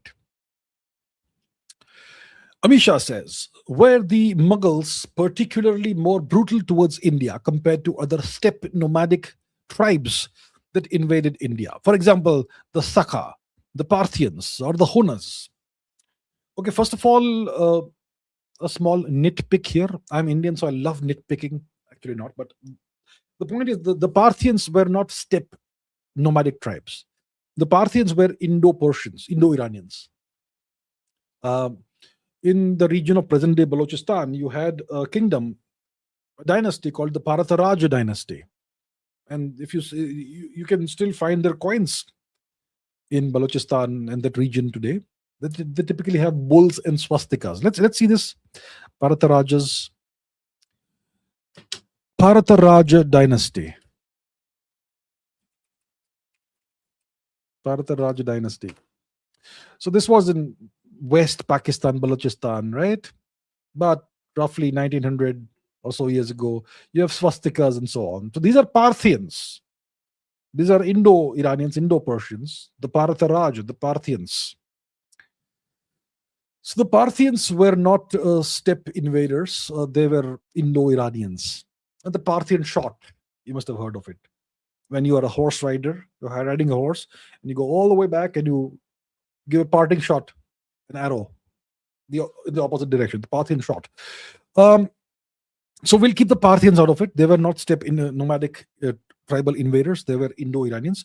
But the Saka, the Scythians, the Shaka, the Scythians, and the Hunas. Now, once again, the Shakas were Indo-Iranians. They actually were of Indian origin, but they spent a few thousand years roaming the steppes, which is how they acquire all kinds of external genetic markers. Many of the Sakas eventually, when they re-entered India after a long duration, many of them had blue eyes and lighter skin and blonde hair because they had acquired genetics from God knows what places. But still, most Scythians, they still had the patrilineal lineages from India, R1A1A, and they still had a very similar culture. They were typically sun worshippers and so on. Scythians, the Sakas. So the Sakas, how did this whole story happen? How did the Scythians and the Hunas invade India is the question. So long story, you have the Rigvedic geopolitical incident, the Battle of the Ten Kings, where a whole confederation of clans is expelled out of India after being defeated by a single king, King Sudas. And these are the roots of the Indo-European expansions, most likely outside of India. Okay, so they go all across Eurasia and so on, and many of them go and settle down in Central Asia. Maybe some of them became nomadic or whatever, but that's the origin of the Scythians. So the Scythians re-enter India maybe around 100 or 150 BC from the northwest, and that's where they went out from, several thousand years before that. So how did the Scythians re-enter India? They re-entered India because of pressure from somebody else. The pressure came from the Kushanas. The Kushans were expanding westwards from the region that is now called East Turkestan, the Tarim Basin region. Would you like to see where it is? We have to see the map, right? Of course, we have to see the map. So, the Tarim Basin region is this region here. This region here. Here. So, this is where the ancestors of the Kushanas lived, the Tushara people, the Tokharians. And so the Kushans, for some reason, I'll explain why, they started expanding westwards. And westwards, in this region, you had the Scythians, the Shakas who lived here. And they decided to escape because the Kushans were more powerful. The Scythians came southwards and they entered the region of Gandhar. And they defeated slowly over time the Indo-Greeks who lived in this region, who ruled in this region. But why were the Kushans expanding westwards? Because they were under pressure by a more powerful adversary, the Hunas, the Shweta Hunas, who came from the region of Mongolia. So suddenly, about 2300 years ago, there was a great expansion of the Hunas out of this region of Mongolia. And they were the ancestors of the Turks and the Mongols. So the Hunas go westwards. They displace the Kushanas who go westwards. They displace the Scythians who come southwards into India. And they set up kingdoms in India eventually by defeating the local rulers. And the Scythians assimilate very harmoniously into the Indian population. Eventually, the Kushans enter India. They also conquer India, and they also assimilate very harmoniously into India. And eventually, the Hunas enter India after being resisted for a very long time by Emperor Skandagupta for his entire life. But anyway, eventually the Hunas also entered India. The Hunas were somewhat barbaric initially. They destroyed Takshashila. But eventually the Indian air and water and land civilized them, and they became Shaivites. Some became Buddhists. I believe Toramana was the Hunnic king who who constructed the Bamiyan Buddhas, and so on. So the Scythians, who invaded and conquered India, they set up the great Mahakshatrapa dynasty, right? The northern and western Kshatraps. The western Satraps, they ruled out of Gujarat in western India, and they were the guardians and protectors of the great shrine at Somnath. Okay? Scythians, Shakas. So if you look at the populations of western and northern India, you will have Scythian and Kushan ancestry. Northern India, you will have Hunnic ancestry. So all these population groups that entered India, they eventually, after a while, assimilated harmoniously into the Indian population. And today, northern western India, people with all these ancestries, 5% Hunnic ancestry, 3% Kushan ancestry, 7% Scythian ancestry, but they'll all look like us. That's the deal. So why were the Mughals more brutal? Because the Mughals had an agenda. The Scythians had no agenda. They simply were running from the Kushans. They wanted a new safe place to live in and maybe rule over the place. And they were happy to become Indian again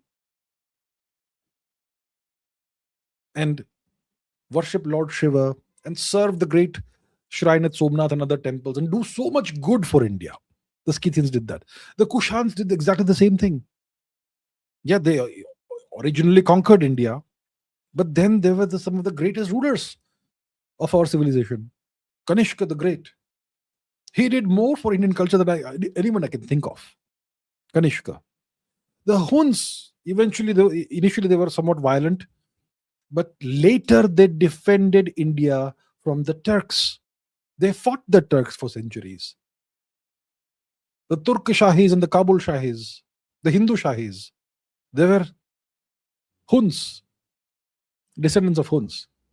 So these people, these population groups had no agenda of converting India's population to a foreign religion, or to changing the way of life, or to killing Indians because they did not have worship a certain god or whatever. They had no such agenda. They were very happy to become Indian, completely Indian culturally, civilizationally, eventually even genetically. But the Mughals, they had an agenda. They were not content to take over a new territory and rule over the people. They wanted to convert everybody to a foreign religion. And if the natives refused to convert, they wanted to kill them all. That is why the Mughals were way more brutal towards Indians compared to all these other steppe nomadic tribes and non-nomadic tribes, whatever. That's the difference. So the descendants of the Huns are Turks. The Turk Shahis were descendants of Huns. And the Mughals were also Turks, but a different flavor of Turks. You see, that's the deal. Okay. Ayush Singh says, why did areas where Buddhism was prominent, why did such areas convert so fast to, let's say, Islam compared to other dharmic branches? Didn't those people resist? And if they did, what was the difference? You have to it's so true actually what you're saying, right? So for example, let me give you a couple of examples. Iran was invaded and conquered by the Rashidun Caliphate. Rashidun, was it Abbasid? It was the Rashidun Caliphate, probably, if I'm not mistaken. So Iran was conquered by the Arabs. Okay, defeated and conquered by the Arabs about 1300 years ago. Maybe around, when was it? About 700 or so AD, roughly, give or take. Let me see when it happened. When was Persia conquered by the Rashidun Caliphate? Okay, 633 to 651 AD. Okay, so that's when Persia was conquered by the Rashidun Caliphate. But Persia was not converted to Islam properly for a couple of centuries. They resisted. The Persians resisted. For a long time, they resisted. They did not convert in a matter of a few weeks or a few months or like 10, 20 years. Took them a couple of centuries to convert. They resisted a lot. But if you look at Gandhar, if you look at Central Asia, converted like that, almost overnight. Gandhar is conquered by the Turks, what, about late 900s, 980, 990 AD? By 1100 AD, not 1100, by 1020 AD, it is significantly Islamic, Gandhar. The Ghoris, the Ghoris were originally Buddhists. They converted, and then they became one of the worst enemies of their own people, India. Right. So wherever you had Buddhism, you had a very rapid conversion to Islam.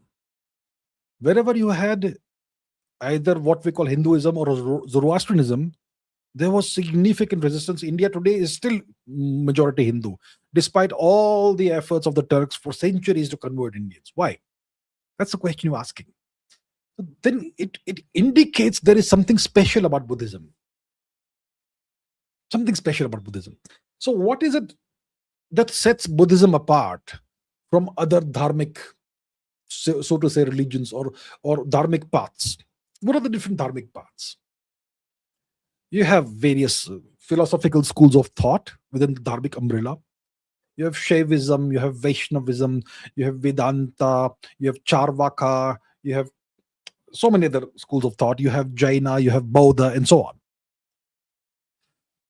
So, what is special about Buddhism compared to, let's say, Jaina philosophy, or Advaita Vedanta philosophy, or Shaiva philosophy, or Vaishnava philosophy? What is special about Buddhism? Buddhism supposedly is a branch of Vaishnavism because Vishnu, Buddha, etc., but not really.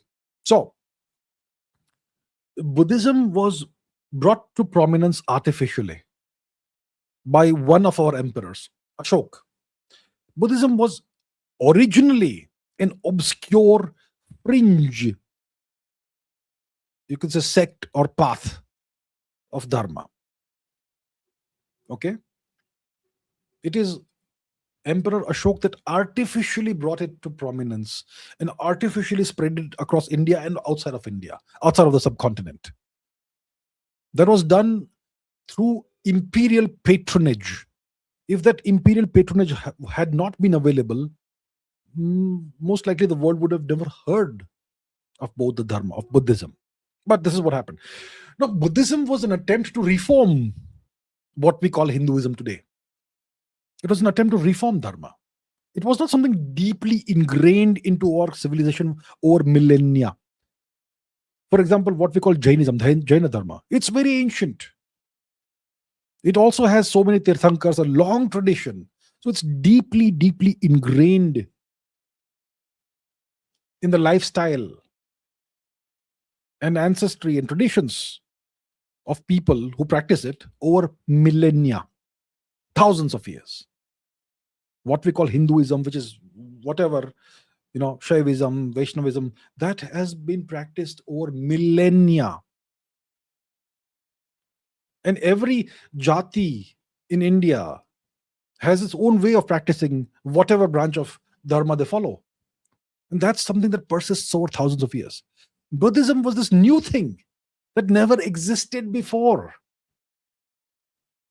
So it was adopting a completely new practice and way of life. Right? And so when foreign invaders come and say, convert to this, you'll say, okay, I recently converted to that, let me convert to this now. Perhaps that is the mechanism. Perhaps. Why, and that possibly explains why wherever you had Buddhism, you had a very rapid conversion to Islam. But if you look at Gandhar, the Buddhists converted to Islam very rapidly, but until the late 20th century, early 21st century, you still had Hindus and Sikhs who had not converted. Interesting, isn't it? All right. Amisha Mishra says, when did England and France shift from being enemies to being allies? Well, it's never easy to become allies with someone you're an enemy of. And England and France had an enmity that went back 1,000 years roughly. So the enmity begins with around the Norman conquest of England, which is 1066 AD, William the Conqueror, right? From that time onwards, you have this rivalry. In some shape or form, there is rivalry and enmity. Because you'll have a king on this side of the English Channel that claims territory there. You'll have a king on this side of the English Channel that claims territory there. Sometimes you have kings who have territories in both parts, France and England as well. And there's this, they're related, and eventually the kings on both sides, royal families on both sides will be related to each other. There'll be cousins and nephews and uncles and aunts and whatnot, but rivals. They'll both covet each other's territories and lands. There'll be past slights to be avenged and so on. Eventually, geopolitical interests diverged. Both had imperial ambitions. The French had possessions in North America. The English had possessions in North America. They fought each other in North America. They fought each other in India as well. So they were enemies for roughly 1,000 years. Then what happened is the question. Well, typically when you are enemies for so long, what brings you together? A common threat. Typically, it's a common threat that brings you together. Okay, we are enemies, but we have a much bigger threat to worry about. Let's join hands for now. We'll kill each other later, but right now let's fight the bigger threat that exists. So, which was this bigger threat? Well, one example of a bigger threat is Russia. Russia. So, for a while, Russia was under the Mongol yoke. The descendants of Shri Chinggis Khan had conquered Mongolia, and Mongolia was Russia, and Russia was under Mongol occupation for the best part of, let's say, 2 centuries. And then the capital of the Rus people, after the Mongol Empire disintegrates, it moves from Kiev in Ukraine to Moscow, and then you have the slow, gradual rise of Russia, and then suddenly Russia becomes big, and Russia becomes an empire.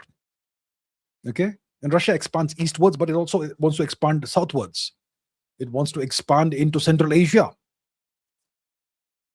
And that's where the British and the French say, oh, this is very dangerous. It's very scary. We cannot have Russia expand into Central Asia and start coming down south towards India and Persia and so on. And that's why in the 1850s, you have a war in Central Asia called the Crimean War. It's not really Central Asia. It's the easternmost fringes of Europe, Crimea. 2014 Crimea, the same Crimea. 1850s. So England and France fight together against the Russians in the Crimean War. Florence Nightingale, those stories. Yeah. That's the 1850s. Whichever year it was in the 1850s. So that's where France and England came together to fight a common threat. We can't have Russia becoming all powerful. We have to fight them off. Then you have, after 1871, the rise of Deutschland, Germany. Germany becomes suddenly a big deal. It becomes an industrial, scientific, technological powerhouse and military powerhouse. Okay, in the late 19th century, early 20th century. And that is another dangerous thing for both England and France. So once again, you have to come together, put aside your differences, and fight the Hun. They call them the Hun. The Hun. So they fight the Hun, the Germans, together, kind of together in the First World War. Was it? Yeah, probably. Yeah. And then Germany is humiliated in Versailles in 1918. And then once again, you have the threat of the Third Reich in 1939. So once again, England and France have come together. And when France comes under German occupation, Charles de Gaulle escapes to England and so on. So that's how it all happened. And then the US becomes the all-powerful entity in Western Europe. And France and England and Germany all come under US domination, become part of NATO. So now you're allies. That's kind of the story. Okay. Aryan 570 says, why is Indra mostly depicted nowadays as either a villain or as someone with bad intentions? So listen, I don't watch these TV series and all that. So I have no idea how Indra is depicted today. But I'm aware of the fact that Indra is kind of ridiculed today, or portrayed in not a very flattering manner today. He's portrayed as the lord of Indraprastha, I suppose. No, not Indraprastha. Swargaloka. And he's portrayed as the king of the gods in Swargaloka, who has all these indulgences and who enjoys watching Apsaras dance, and he enjoys drinking Madira and whatnot. And he is the god of rain who makes it rain. That's the kind of portrayal of Lord Indra today. What was the historical portrayal of Lord Indra? How is Lord Indra portrayed in the Rig Veda? In the Rig Veda, Indra is the most heroic of all the gods. The most heroic of all the gods, the most powerful god, the most exalted god, Indra. But today nobody worships Indra. If you read the actual Valmiki Ramayana, who is Sri Ram compared to most often? Lord Indra. Not Lord Vishnu. Lord Indra. Okay? So Indra was the greatest of our gods. If you go to temples today, including those temples where you have multiple gods, you will see all the gods. You will see Lord Shani, you will see Rahu, you will see Ketu, you will see Lord Shiva, you will see Lord Krishna. You will see various other, somewhat lesser divinities. You will even see Dios Pitru and Prithvi Mata, perhaps. But you will not see Indra anywhere. I don't think anybody worships Lord Indra today. The question is, what happened? How did Indra go from the all-powerful, the most heroic god, the god who defeated Vritra, to what he is portrayed as today? How did that happen? How did this downfall of Indra come about?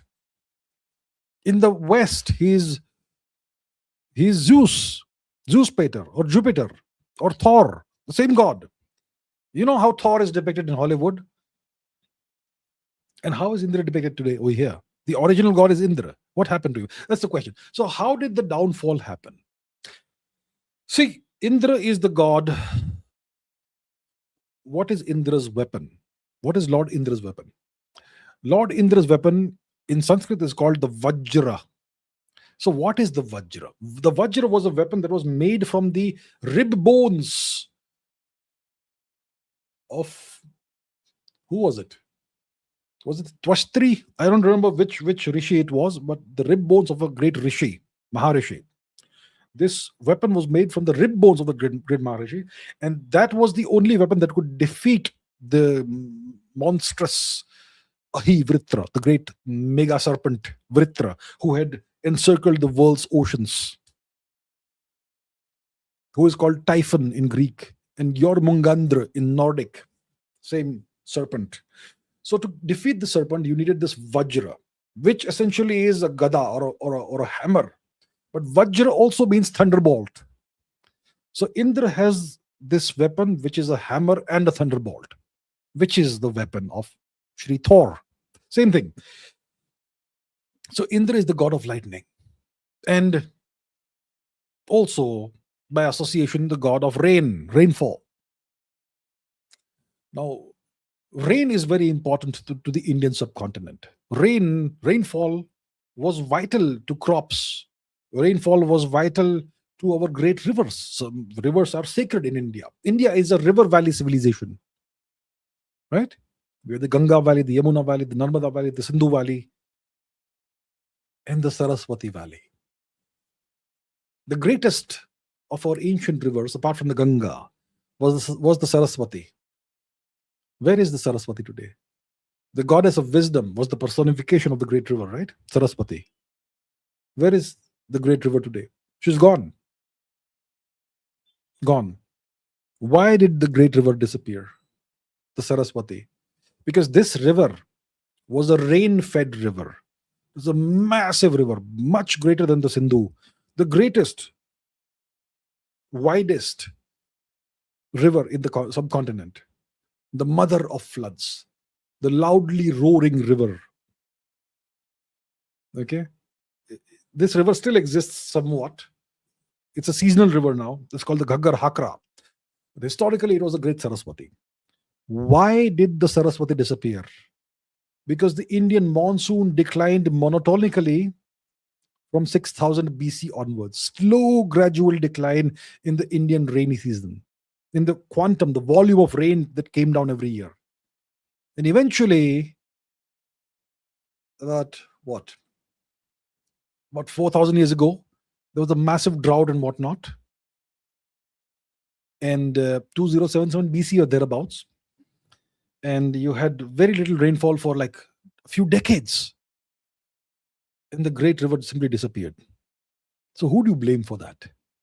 The Lord of rain and lightning, because of which Mother Saraswati left us. It was all his fault. That's why people stopped worshipping Lord Indra about 4,000 years ago. That's how it happened. And today he is often the point of ridicule, the butt of ridicule, and so on. Yeah, that's how ancient our civilization is. Our civilization has lasted geological timescales. Right. Let's take some more questions. Amisha says, in the US, in the American Civil War, Was there any significant population transfer between the Union and the Confederacy? Well, there would have been some population transfer. Definitely slaves would have escaped.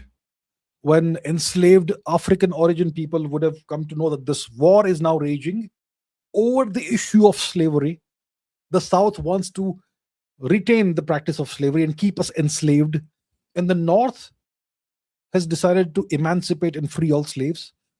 Slaves would have tried their best to escape the South and go to the North. It would be very difficult. Many of them would be killed for that. But I would say that a few thousands would have escaped to the North. Maybe tens of thousands of African origin slaves would have escaped to the North. So that was definitely a population transfer that happened. Apart from that, would anybody in the North want to go to the South, escape to the South? I don't think so. But there would be some people in the South, in the Confederacy, who would have possibly,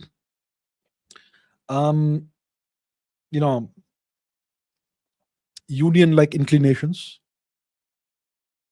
They would have moved to the North.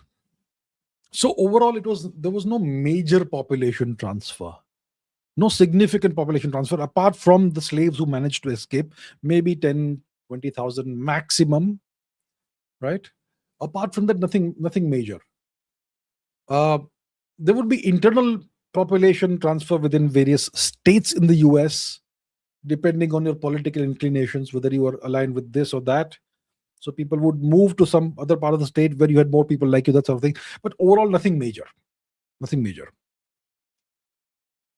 And obviously, when there's a war going on, it's very difficult to cross the battle lines between the Union and the Confederacy. It's better to stay put wherever you are. So overall, apart from these, the slaves who wanted freedom, there would be no major population transfer. Okay. This is another question by Amisha. Why is Britain considered to have abolished slavery in 1833 when it continued to permit slavery in some of its colonies until 1937?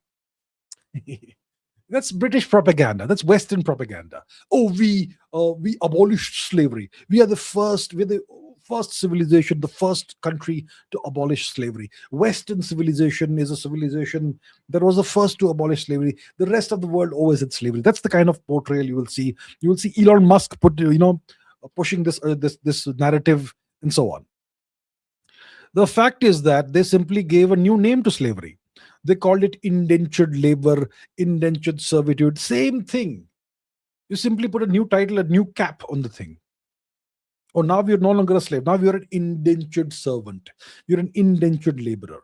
So technically, you can return after X number of years to your homeland, but you're going to have to pay for that yourself. And the wages you receive are essentially negligible. Often you don't get the wages. They're only recorded in the books, but the wages are withheld from you. And that's slavery by another name, right? So the British did allegedly put an end to slavery, the slavery that was happening on the west coast of Africa, because now the US no longer needed slaves. It had technology and so on. That's the genesis of the Civil War, right? So when slaves are no longer that necessary economically, that's when you put an end to slavery. But on the other hand, you just give slavery a new name and you bring millions of Indians from India, okay, who have no idea what's happening to them, and you take them to far-flung parts of the world. You take them to the Caribbean, you take them to South Africa, you take them to Mauritius. Like millions of Indians who will never return and who are made to work as slaves. And in various colonies, slavery continued. So this is all just narrative. It's hypocrisy. It's lies. The British did not abolish slavery in 1833, despite whatever the textbooks will tell you and whatever certain individuals will tell you. It's all lies. To be very honest. Very. Rushabh Tare says, why did Vietnam and China go to war in 1979? Did the US-China détente work here? Or were there any other objectives like uniting China, taming the PLA internally? Does it link with Vietnam's action in Cambodia against Pol Pot? And if China lost, why didn't the so-called Chinese mandate of heaven apply to the Chinese Communist Party? How did they emerge stronger after this? Good questions, excellent questions. So, 1979, there was a war between China and Vietnam. It's the last war that China has fought, and China lost this war. Let's take a look at the map and see, first of all, where did this war take place? Then we'll discuss what you asked over here. So we're talking about not far away from India. We're talking about Vietnam here. So Vietnam had just emerged recently from the war, the American occupation, the war the Americans launched on Vietnam, and the Vietnamese defeated the United States. And then in 1979, China invades Vietnam from the north, from here. And the objective is to capture Vietnam and teach Vietnam a decisive lesson. And the Vietnamese gave the Chinese PLA a bloody nose and a bloody defeat. So China lost to Vietnam in 1979. It was a humiliation for Deng Xiaoping, who had ordered the invasion of Vietnam. Deng Xiaoping was the newly minted leader of China, supreme leader of China. And his first major action was to order an invasion of Vietnam. And it was a disaster. The question is, why did he order an invasion of Vietnam? Did it have something to do with the US-China detente? Or were there some other objectives? That's the question. So what happened is that it had everything to do with the Vietnamese action in Cambodia. Okay? So Cambodia was ruled by the Khmer Rouge, this violent, genocidal, leftist, Marxist, communist terror group, which was led by Pol Pot and supported, sadly, by Prince Narottam Sihanouk. So what was the Khmer Rouge and the Khmer Rouge occupation of Vietnam? That's what we want to see. What were the years? Late 70s it ended with the help of Vietnam. So Khmer Rouge rule over Cambodia. So this was between which year to which year? 75 to 79. In that time period, they killed about 3 million people of their own people. The capital of Cambodia is Phnom Penh. Okay? The Khmer Rouge, which is mostly child soldiers and whatnot, and teenage soldiers, they entered Phnom Penh. They ordered everybody to evacuate the city. They were wearing black dresses. There's a doctor who is doing surgery on a soldier. These guys, these kids with AK-47s enter the surgery theater, the operation theater. They say, "Get out." The doctor has to get out. What happens to the soldier? To the patient who was being operated upon? You can guess what happened to him. So they evacuated the entire city. They evacuated every city. And they put everybody to work in the countryside. Hard labor, farming.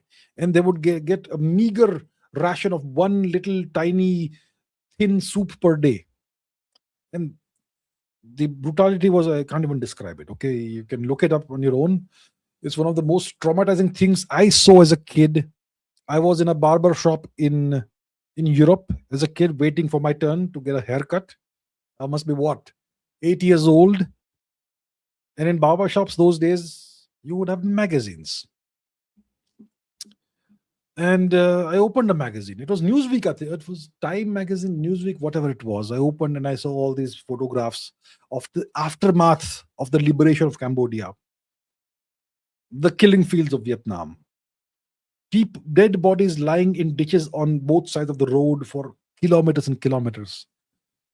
Most horrific thing I saw as a kid. Yeah.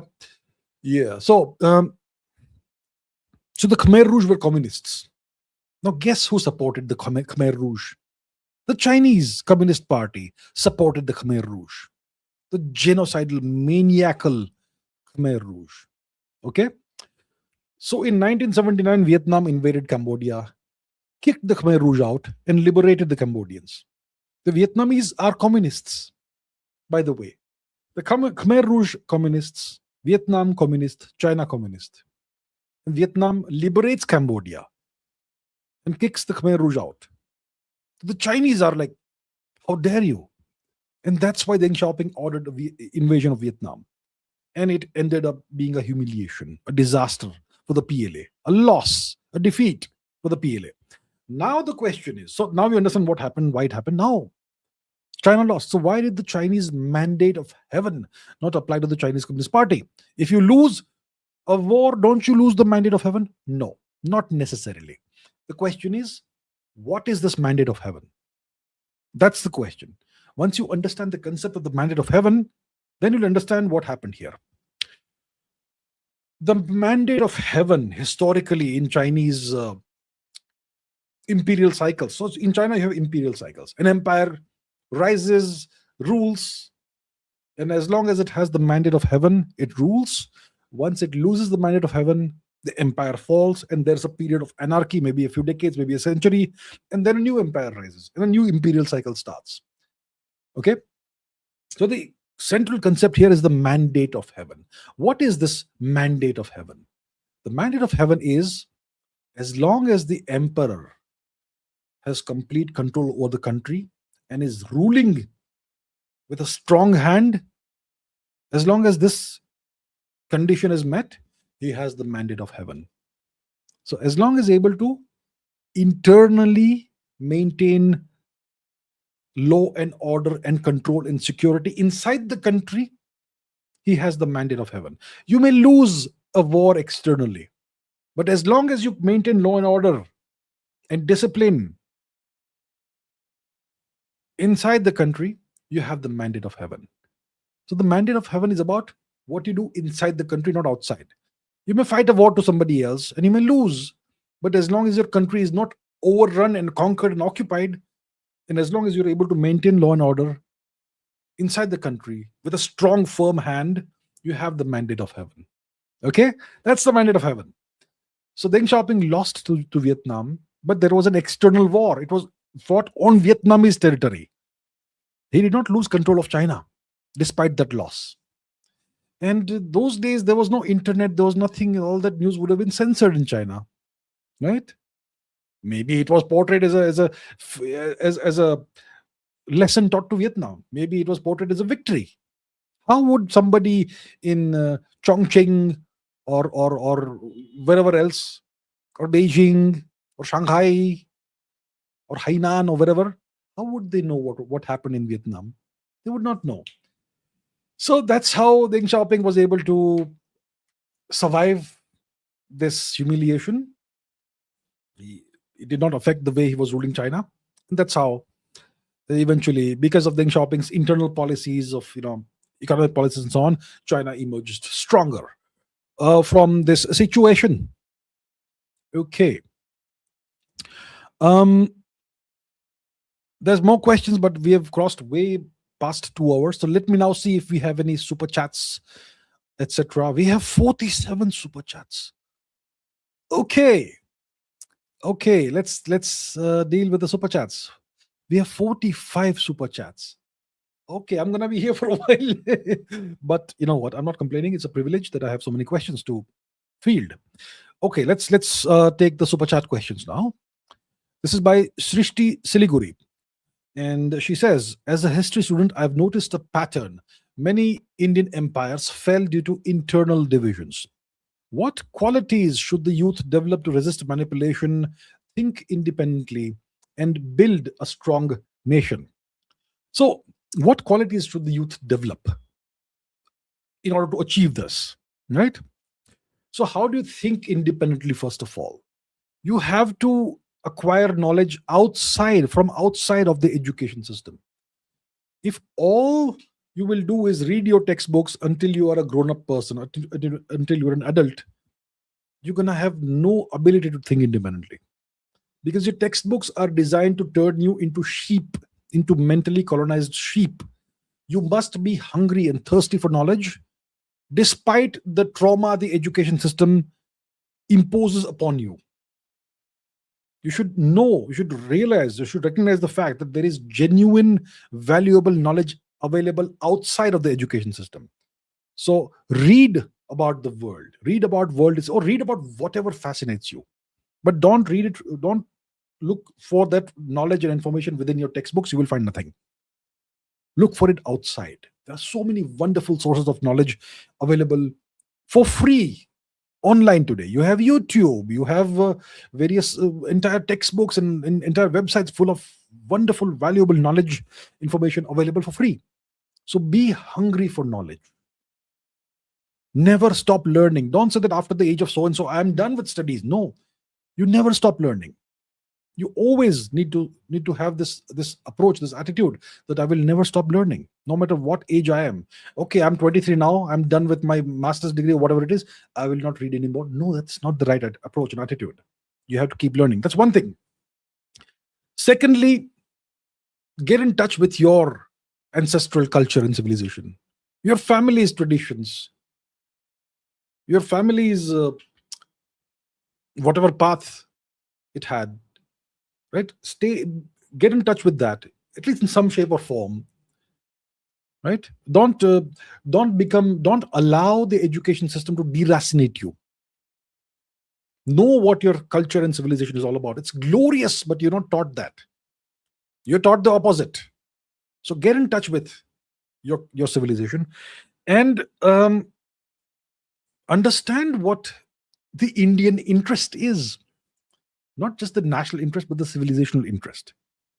People talk about the national interest. What is the national interest? Do they ever define what the national interest is? So understand what the national interest is. Define what the national interest is.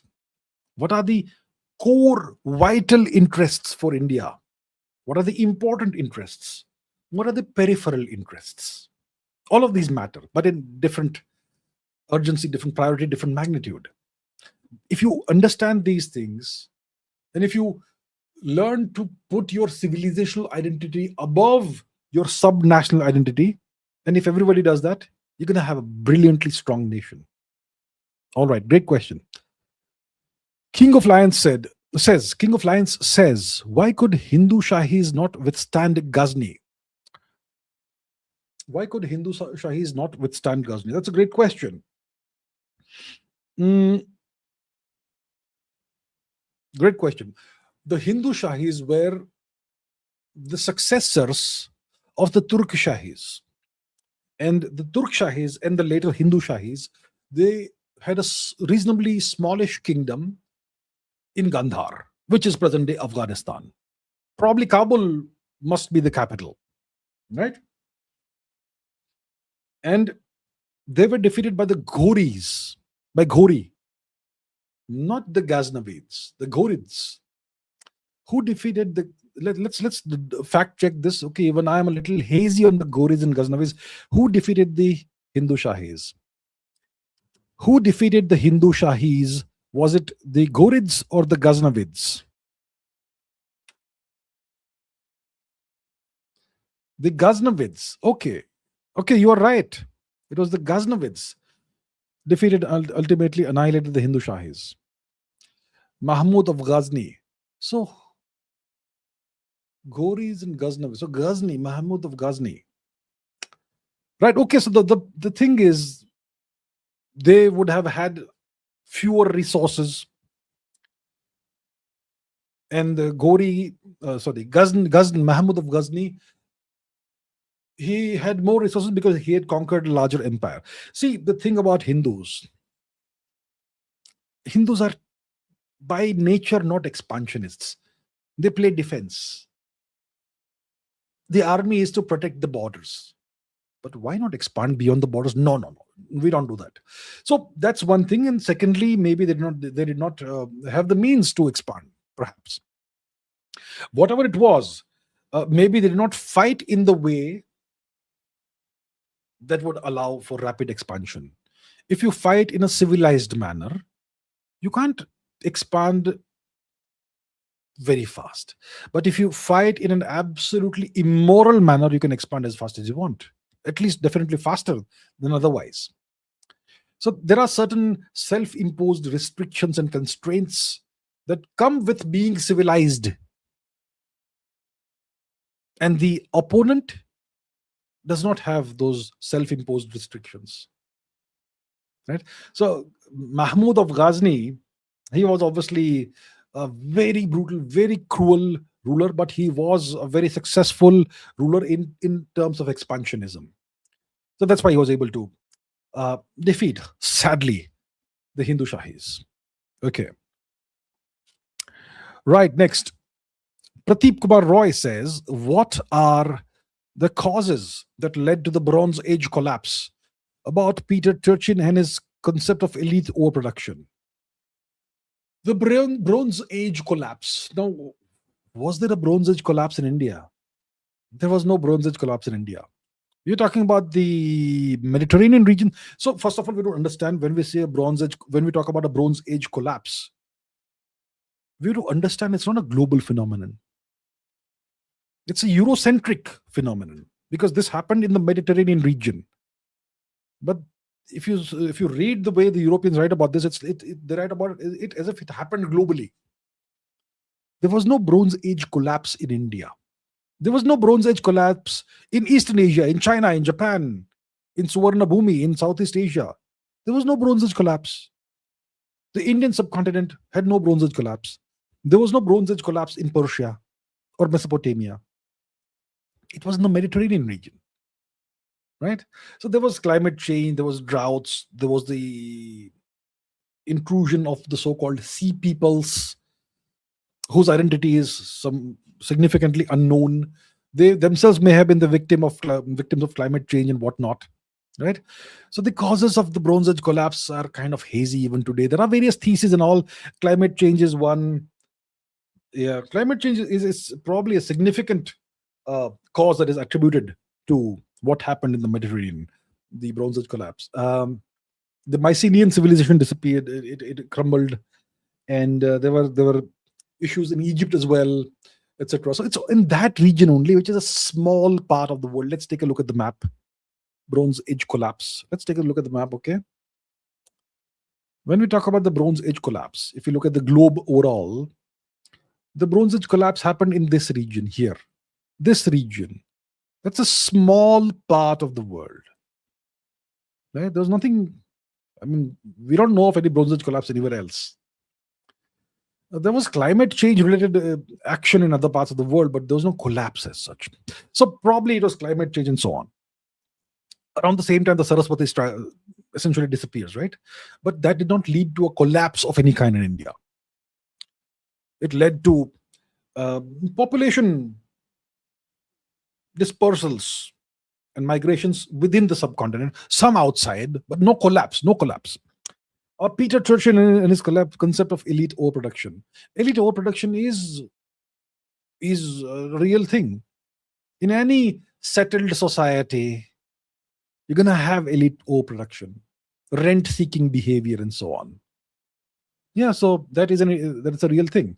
And Iran seems to have solved that problem well, the US seems to have solved that problem for Iran by going to war against Iran, by imposing a war on Iran and killing off the elites, the existing elites, the moderate elites.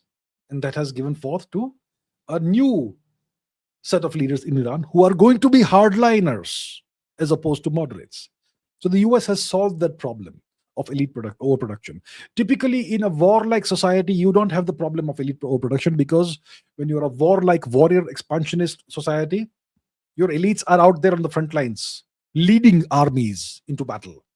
And that has a healthy churn rate, which ensures that new elites have to keep popping up because to replace the attrited elites.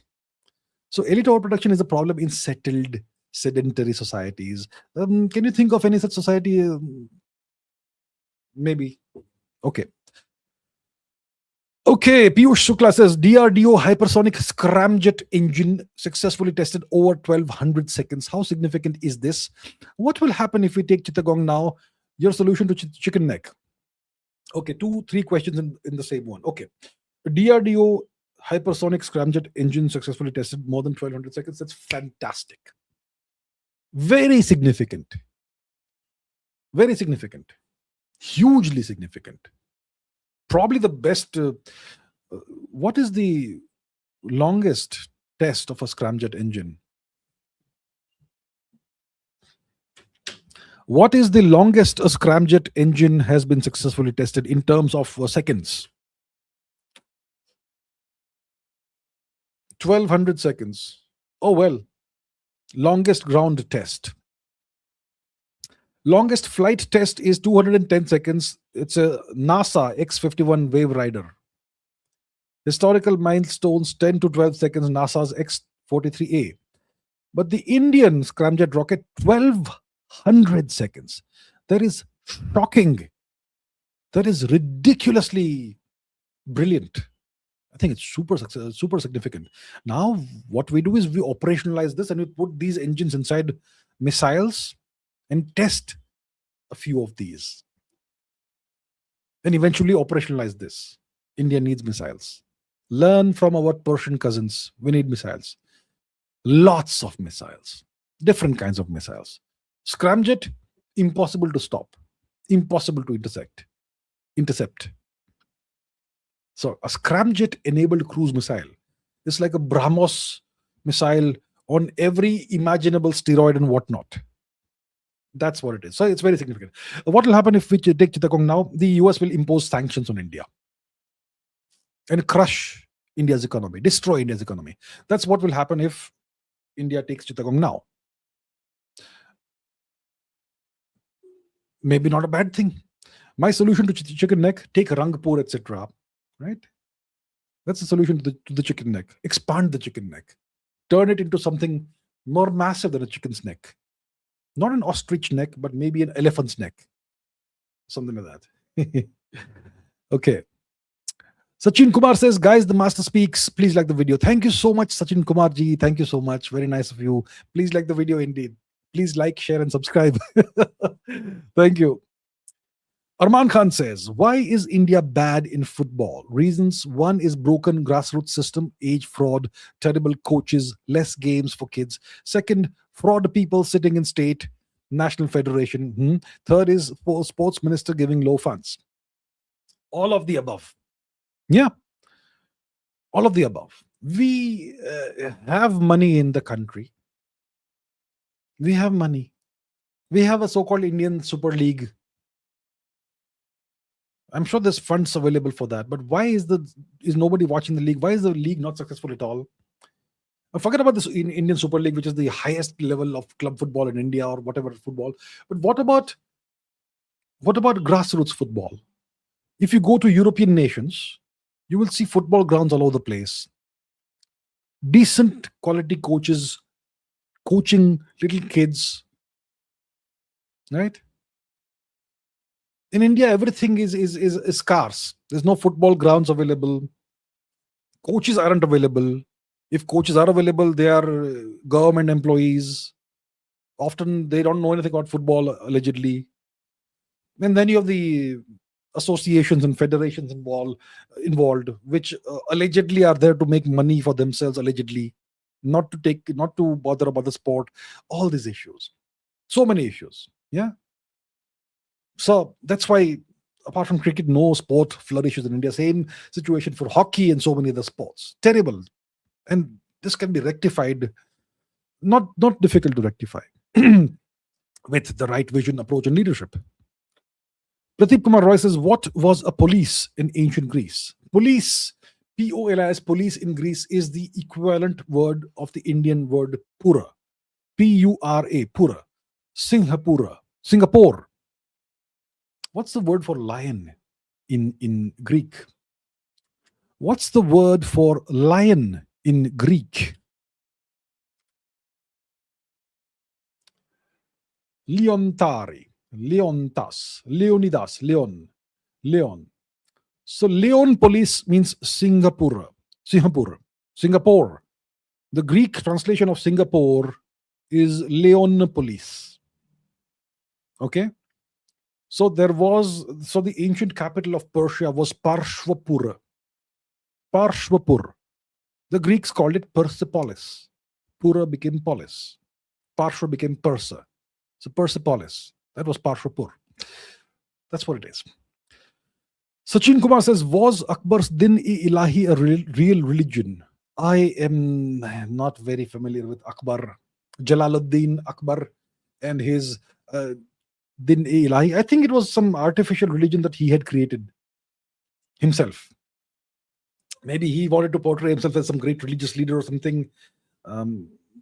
So I've not studied the details of this, so I can't really say. But most likely it was some kind of artificial religion that he had conjured up himself, most likely. Ayush Zero Scientist says, is India ready for a drone war? Want to help startups? Well, if you have funds, you certainly can invest in startups and help them with funding. When it comes to drone war, is India ready for a drone war?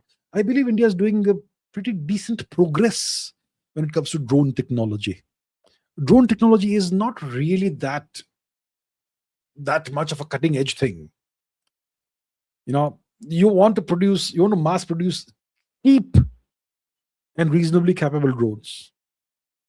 So when it comes to drones, we're talking about quantity or quality. I'm not saying quality should not be there. The quality should be reasonably good, decent. But quantity is what really is the game changer in drone wars. So is India ready for this? I believe India is doing pretty good in terms of drone manufacturing and so on. Obviously, some of these details are going to be significantly classified, so I don't have the details. But from whatever I hear, India is at least on the right path right now. I'm not sure we have drones at the scale that Iran does or China does, but maybe we are, progressing in the direction, hopefully. Sachin Kumar says, how advanced was ancient Indian metallurgy? I'll give you a couple of examples. There is something called Damascus steel. That was actually Indian steel, ceramic steel, crucible steel. And that was the best steel in the known universe. It was being produced in various parts of southern India, including present-day Sri Lanka, about 500, 600, 700 BC. Crucible steel. And crucible steel, what's it look like, right? That's the question. Crucible steel. See, it's called Woods steel and so on, India and Sri Lanka, right? I mean, this is what it looks like, crucible steel. It has carbon nanotubes inside of it because of the process used in its manufacturing. And it's brilliant for making weapons and swords and whatever, right? So that's one example of ancient Indian metallurgy. India was the world leader in this. And the second thing is this iron pillar in Delhi. It's been standing for what, 2000 or so years? It's an iron pillar. It's sitting there outdoors. What is this iron pillar? Let's see, one second. Delhi iron pillar. The iron pillar of Delhi. It says it's been there for 1600 years. Okay, whatever it was, originally forged in the Gupta Empire. It has resisted rust and corrosion for more than 1600 years. And how did our ancestors manage to cast something like this? We have no idea. Okay, this iron pillar, it's been there for at least 1600 years. It's sitting there exposed to the elements, rain. We don't have snow there, but rain and whatnot, moisture, whatever. Zero rust, zero corrosion, 1600 years. Tells you how advanced ancient Indian metallurgy was. Varinder Singh says, we have a big Gujjar community with buffaloes and dairy business in North Punjab, Doaba. Are they native? Most of them say we are different and are not Indians. Well, today Indians believe all kinds of BS. Everybody is not Indian. Oh, हमारे तो पूर्वज ये थे, हमारे पूर्वज वो थे, हम तो हुन है, we are something. Oh, we are steppe ancestry people. Oh, we are Aryan invaders. All kinds of stories Indians have today. All these stories have come as a consequence. These stories exist today, and it's because of the British occupation of India and the mental colonization they introduced into India, and the Indian inferiority complex. So the fairer skin you have, the more superior you think you are, and if you have fair skin, you imagine that your ancestors were white people from somewhere else, right? So that's why people believe all these things. Oh, we are not we are different. We're not Indians and so on. Oh, I'm Gurjar hai, I'm Khatri hai, I'm ye hai, I'm wo hai. Our ancestors were Huns. Our ancestors were Greeks. Whatnot. That's nonsense. Okay, let's see what is the um, patrilineal haplogroup of the Gujjar community. India Gujjar haplogroup. What do we have? What do we have? Yellow. R1A. R1A. So R1A is very clearly Indian. 50 to 78%. What not Indian? That's the most Indian of all the haplogroups. R1A. Okay. So the Pashtuns say we are Iranic or something, or we are Jewish, but never Indian, never subcontinental. What is the Pashtun haplogroup? R1A. Yeah. You go to South India, southern parts of India, you're going to have R1A. You go to tribal parts of India, where tribal populations are the majority, R1A. So, listen, people will believe all kinds of things. The education system has failed. This is a failure of the Indian education system. And let me not harp on about it all the time. Okay. Pradeep Kumar Roy says, why did the Greeks become so poor after the Bronze Age collapse? Your views about Homer's The Iliad and the Odyssey. When there's a collapse, there is poverty, I suppose. Anywhere there's a population collapse or civilization collapse, you're going to have chaos. You're going to have a loss of governance, structure, and organization and infrastructure, which is going to cause poverty. Yeah. So it's not just the Greeks who became poor. All the regions, all the peoples in that region, the Mediterranean region, had a pretty tough time for a while because of the Bronze Age collapse. First of all, you have the breakdown of administration, infrastructure, all that. Then you have invasions by people who are escaping whatever's happening, the sea peoples. There's invasions, there's warfare. It's going to give you poverty. Homer's The Iliad and the Odyssey, I think fantastic Greek literature. Bronze Age literature. The Odyssey for sure. Iliad also, I suppose. Yeah. Sachin Kumar says, were greased cartridges the real 1857 cause? Look, I don't know for sure. I have not studied these things in detail. I am interested in ancient Indian history, the roots and origins of Indian history. If you ask me about the history of the British occupation of India or the Turkic occupation of India, I may not have the best information and knowledge. I have never been attracted to or drawn towards reading Indian history from this time period because it is so depressing. So if you ask me about the so-called Indian independence struggle after 1857, I don't know that much in depth about it. I will not be able to tell you the great life history of Shri X or Shri Y or Shri Z.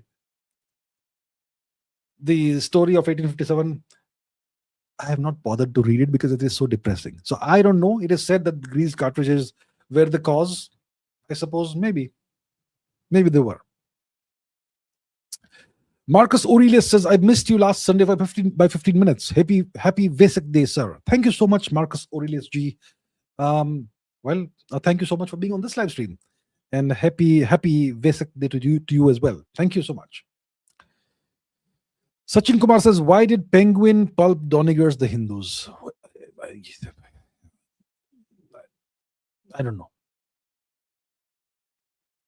The Wendy Donegger's The Hindus is an extremely Hindu-phobic book, first of all. Right? It is The Hindus, an alternative history or something. What's it called? Wendy Donegger's book. Wendy Donegger, The Hindus. The Hindus, an alternative history. It should be called The Hindus, an Abrahamic history, or The Hindus, a Hindu-phobic history.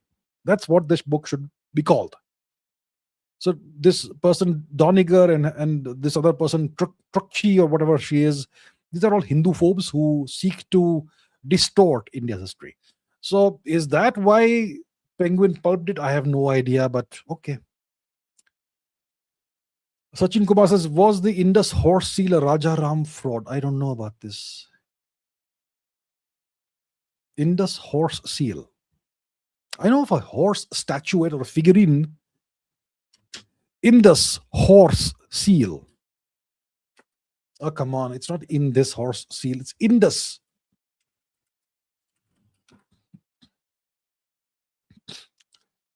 Horse seal. Widely acknowledged historical hoax. I don't know. I've not read about this. I don't know. This doesn't look like a horse to me. What is this? I don't know about that, but this is a horned animal, so it doesn't have. It's definitely not a horse. And bogus. So I don't know. I've not looked into this, so I can't say for sure. Sachin Kumar says, did Dara Shuko's Sirri Akbar reach Europe? I don't know. So sorry, your questions I have no answers to. I'm sorry. Marcus Aurelius says, tell us one thing you admire about the Buddhists, Muslims, and Jews, respectively. Are you prepared to call the Pakistanis our brothers? Same for Banglas. About question number 1, no comments. With my apologies, no comments. Question number 2, am I prepared to call the Pakistanis our brothers? Genetically, yes, our brothers. By blood, our brothers. Yes, of course. Banglas, of course, by blood, they are our brothers and sisters. The Pakistanis, the Bangladeshis, the Pashtuns, the Afghans, they are all our brothers and sisters by blood, by ethnicity, by DNA. No question about it. But civilizationally, they are not part of our civilization anymore. Right? That is the deal. Prateep Kumar Roy says about rat utopia and the Peloponnesian War. What is a rat utopia? What is that? Let's see. Rat utopia. What is that? Okay, I'm not familiar with this rat utopia thing. Beautiful ones and so on. I have no idea about this. Okay, I'm vaguely remembering that I read about this. Yeah, a long time ago. Okay, you create this rat society where there is absolutely no danger of any kind and various other things. Yeah, okay. So I don't know about this. And Peloponnesian War, what does it have to do with the rat utopia? I don't know what the Peloponnesian War has to do with the rat utopia. The Peloponnesian War was fought between Sparta and Athens. And the Greek historian Thucydides wrote about it. And that's the origin of the term, the Thucydides trap. And this was a long war with long periods of relative peace in between. But eventually Sparta prevailed over Athens. But long run, Athens did well. Marcus Aurelius says, exactly what do you feel went wrong with PAC-FA collaboration? Oh, okay, you mean the FGFA, fifth generation fighter aircraft. The Indo-Russian joint project to develop a fifth generation fighter aircraft. What went wrong with it? Yeah, what went wrong is that the Russians were not willing to share. See, India was footing a significant portion of the bill, but all the designing and all the development was being done in Russia. The Russians were not willing to share some of the designs or technology or whatever with India. India invested a lot of money into this, which was sunk and was never recovered. And the specifications India wanted for the aircraft were not being met. So there was a complete disconnect between India and Russia in this thing. Now, who is to blame for this? I'm not sure.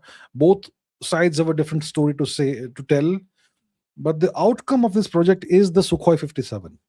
That's the aircraft the Russians produced. And that's on offer to India right now. So did the Russians, play naughty, so to say? I don't know. Both sides tell a different story. So can't really say for sure. But yes, the Indian side felt that we are not, if we are investing about half the money, we should get full access to everything you're doing, full transparency, and maybe that was not the case. Something like that. Time space theory says archaeology are clueless. Archaeology are clueless. You mean archaeologists are clueless?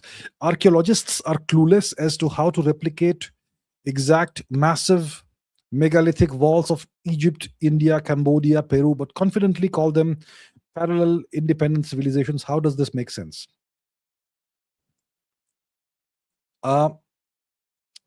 Egypt, Cambodia. Do we have megalithic walls in Egypt? We have the pyramids, massive megalithic structures. How do you build that? Big question.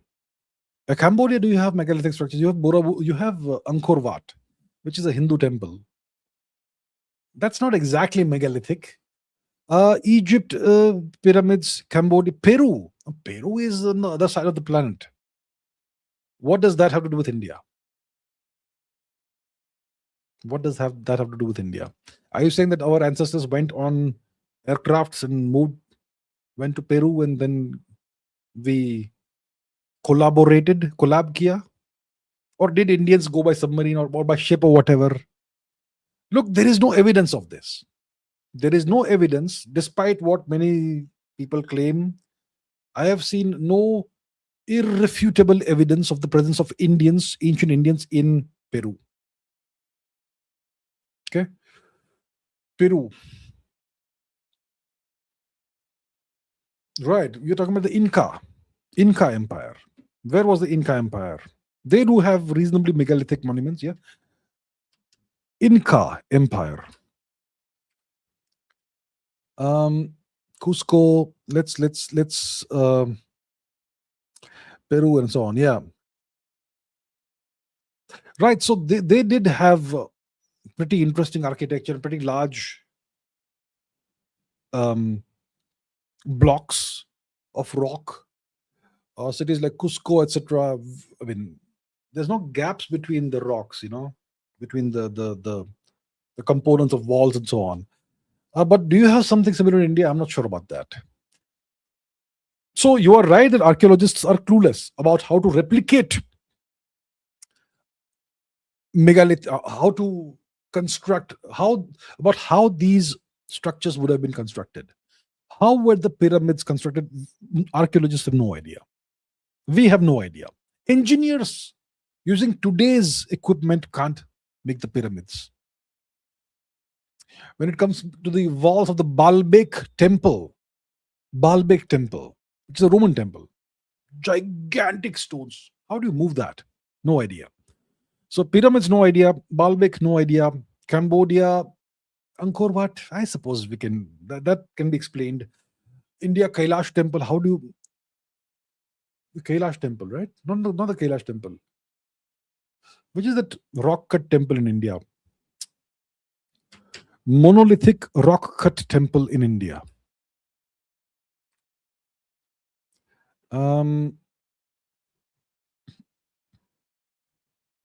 Kailash temple, yeah, Kailash temple. Kailash temple. Are temple, Baba, not dimple. Temple.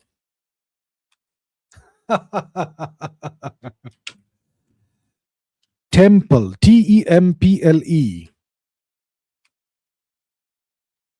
Kailasa temple. Why is it Kailasa temple?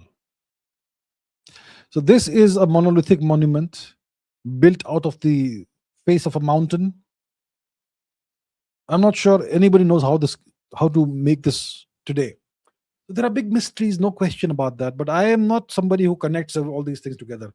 India with Peru, with Egypt and India were kind of in the similar part of the world.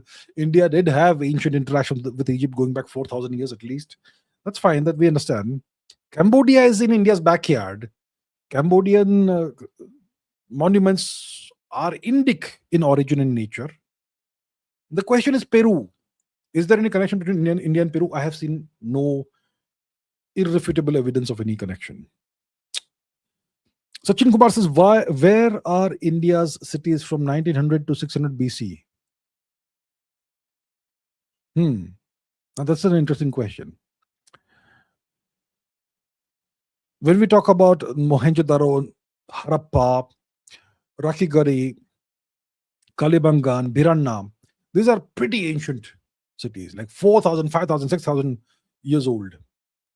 Birana is like 9,500 years old. The origins of Birana. But what about 1900 to 600 BC? Well, I suppose Kashi must be as old as the Harappan cities, and it would have existed as an active city between 1900 to 600 BC. Right? Mathura would also have been like that. A lot of the cities of India, they have been inhabited for thousands of years. So because of the drying out of the great Sarasvati river and the climate change in the Sapta Sindhu region, that's why a lot of those cities were abandoned and people moved to other parts of India and even westwards. But in the Ganga Valley region, Narmada Valley region, the Yamuna Valley region, you've had cities that have been in existence for thousands of years, including in the time period that you're talking about. So those were continuously inhabited, and they still are inhabited today. Sachin Kumar says, were any Nalanda manuscripts ever saved? Possibly many of them, at least some of them were copied, and those copies would have been taken to Tibet and China. Right? So in China, they've recently discovered a monastery.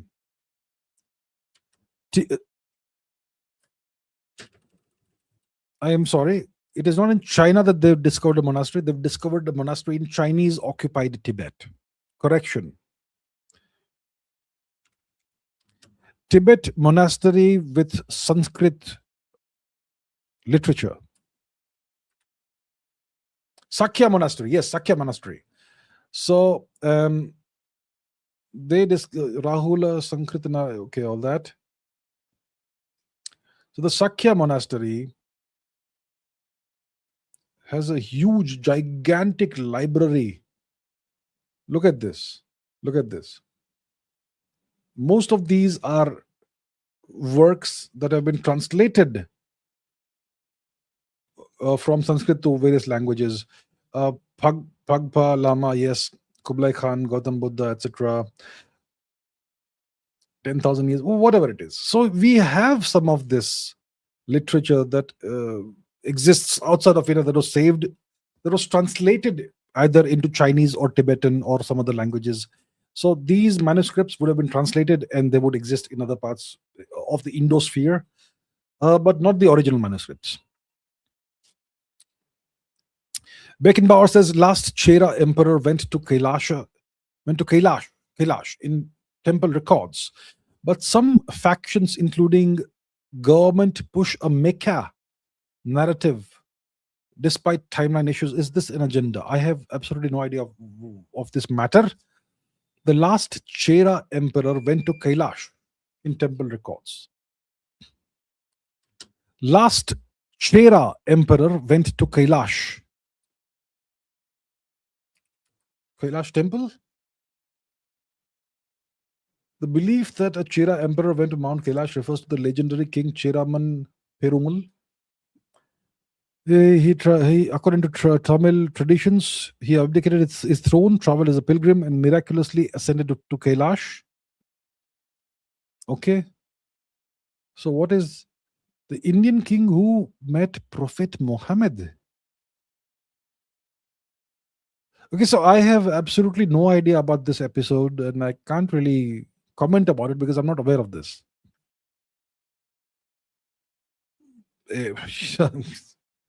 I'm sure there's an agenda somewhere. It's possible. It's possible there may be an agenda there. But what the agenda is, I'm not sure because I'm not familiar with this story, unfortunately. Sachin Kumar says, why did Indus writing vanish after 1900 BC? It never vanished. It transformed into something else. It became Brahmi. It became Brahmi.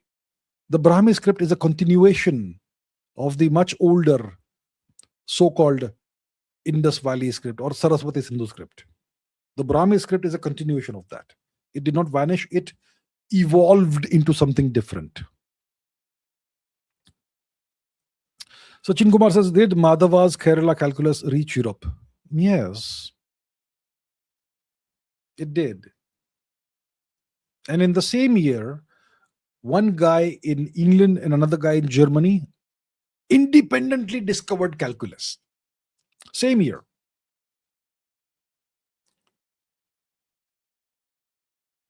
Whoopsie, sorry. So apparently in the same year in Europe, two guys sitting far away from each other independently discovered calculus. It's obviously translation of Indian manuscripts and documents and knowledge to Europe. That's what most likely happened, but this is called a conspiracy theory today. Prateep Kumar Roy says, your views about the ancient Greek concept of eudaimonia. Does the Western elites silently suffering from hubris? Their downfall imminent in the future. Okay, if you're asking me to predict about something in the future, I will not do that because I am not a fortune teller and I can't see the future. What is eudaimonia? Where did you find these words? Huh? Let's see. eudaimonia. What is eudaimonia? It means human flourishing or living well. Unlike modern ideas of happiness as temporary pleasure, it's the highest human good, an active, lifelong pursuit of purpose, wisdom, and virtue. Okay, that's well. How is it different from what the Indian, what Indian culture says is the highest ideal? You should not pursue temporary, fleeting physical pleasures and all that. You should pursue something that has more meaningful, a genuine, lifelong pursuit of meaning and all that. That seems to be the same thing. Is the Western elite silently suffering from hubris? It's possible they may be suffering from hubris. Yeah, hubris. Yes. Yeah, I'm sure they are. Their downfall imminent in the future. I have no idea about that. That I can't tell you. Maybe, maybe not. Can't say. Rahul says, some linguists claim that Aryans called Helmand the Saraswati. Yes, I have heard of that. Yes. And they renamed the Ghaggar to Sarasvati after conquering India. Counter arguments, please. Now, I'll tell you something. See, when somebody makes a claim, so like you are correctly saying, Rahul, that some linguists claim that some white-skinned Aryans who came from Europe, they originally gave the name Saraswati to the Helmand River. And then they came further south into India, and then they found this new river, Ghaggar, and then they called the Ghaggar Saraswati. That is the claim they have made, right? These linguists. Now, my dear friends, understand this. When you make a claim, the burden of proof is on you. The burden of proof is on the person who makes a claim. The burden of proof is not on me to disprove the claim. The burden of proof is on those who have made the claim. Prove it. On what basis have you made the claim? Prove it. If you can't prove it, then shut up. Then you shut up. Then you retract the claim. They have no evidence to support this claim they have made. If you make a claim without evidence, I can reject it without evidence. This is how logic works, my friends. Okay? Indians are very reactive. People make all kinds of stupid, outlandish claims, and now we become defensive. Oh, now how do we do counter arguments? Why do we need to give counter arguments? A claim that is made without evidence can be rejected and should be rejected without evidence and with contempt. All right. Marcus Aurelius says bribery efforts by French reason for Sukhoi 57 delay. I have absolutely no idea about this. I am not privy to confidential information that comes from within the government of India. And even if I was privy to such information, I would never disclose it in public. There are many YouTubers who speculate about all these things. I am not one of those. I will not indulge in wild speculation. And if I speculate, I will tell you I'm speculating. So when I say, I have said this multiple times, that I firmly believe that the nuclear weapons that Pakistan has are American nuclear weapons, and they are controlled by Americans, not by Pakistanis. When I say this, I make it a point to tell you that I have no evidence for this claim, right? So I am never going to mislead you in this in such ways. I have absolutely no idea of any bribery attempts by French or whatever. Sukhoi 57 is a Russian thing. The French have the Rafale. I'm not sure what's the connection, but even if there's a connection, I'm not aware of it. All right? Just very honest and transparent. I have no idea. Sachin Kumar says, where did all of South India's Roman gold go? Let me ask you a counter question, okay? Same logical line of argument or thought. It is known by now that the British used India as a blood bag for 2.5 centuries while they occupied India, during the British occupation of India. They drained out maybe $75 trillion worth of value out of India in today's US dollar terminology. Okay, in terms of today's US dollars, $75 trillion. The question is, where did the wealth go? Where did the wealth go? All the gold they sucked out of India, all the wealth that they siphoned out of India, where did it go? Is it sitting somewhere in some go down somewhere? Of course not. It has flown all across the economic financial system of the Western world. All over the place. It's been reinvested, redistributed here, there, everywhere. Right? So the gold that we traded with Rome, it's not just South India, it's west. The major trading ports with Rome were not in southern India. They were in western India. They're mainly in Gujarat. Who controlled these ports? The Mahakshatrapas, the western satraps, the great Indo-Scythian kings. They controlled the western ports of India, which were the major trading ports with Rome. And yes, and of course, southern Indian ports, east coast, west coast, everything. And we exported luxury items to Rome. Okay, luxury textiles, spices, pepper, the black gold, and so on. And in exchange, we got gold from Rome. That gold circulated across the Indian economic system, financial system. Much of it may have been stored in temples, which was all plundered by the British, and so on. So this is something that was in operation 2,000 years ago. That's a long amount of time for the gold to circulate all over the place, get transformed into other forms of value, and so on, right? And overall, during the British occupation of India, 2.5 centuries, most of India's gold was stolen by the British. Most of it. Some places the gold survived, like the Sri Padmanabha Swami temple, thanks to the efforts of the royal family of the region, whom we should be very grateful to, right? But overall, much of the gold was stolen by the British. Similar to how most of Persia's gold was stolen by Alexander. Sachin Kumar says, how did Indus weights stay uniform with no king? Yeah, we don't know, but they were uniform.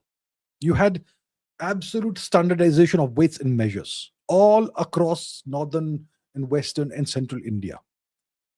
Not just the Sapta Sindhu region, but beyond.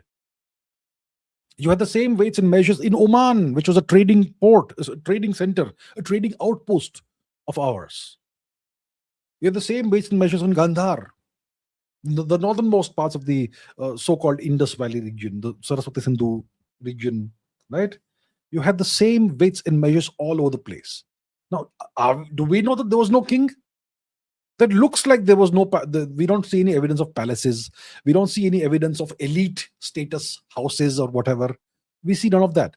That doesn't necessarily mean there was no king or no kings. Maybe the kings lived like normal people, perhaps. Just because we don't find palaces doesn't mean there was no kings. Maybe there were kings, but maybe they lived like everybody else. That's also a possibility. So let's not assume that there was no king. There's a possibility that there were kings, potentially. Or maybe it was a democracy, ideal democracy. No war, just peace and love, no kings, elected officials. Who knows? right? But we have lost the record, so we can't say right now. Sachin Kumar says, where was the Kohinoor before the 1300s? Look, I don't know the story, the history of the Kohinoor, but the Kohinoor was most likely originally it was the eye of a murti of an Indian deity, perhaps Lord Vishnu or something. I'm not sure. So I could do a Google search and tell you, but even you can do that, right? So I don't remember right now what the deal is. There is this. Okay, it's not history. There's this novel, English novel called The Moonstone, which has a story of this kind, of a precious diamond being stolen from the eye of an Indian murti, the murti of a deity, and the story behind that. So I am not really sure, but most likely it was one of the eyes of a murti of an Indian deity. Marcus Aurelius says, true that Indira Gandhi institutionalized license Raj. It happened during the Nehruvian and Indira Gandhi periods, regimes in India. License Raj. Was it Mrs. Gandhi who did that, or was it Mr. Nehru, her dad, who did it?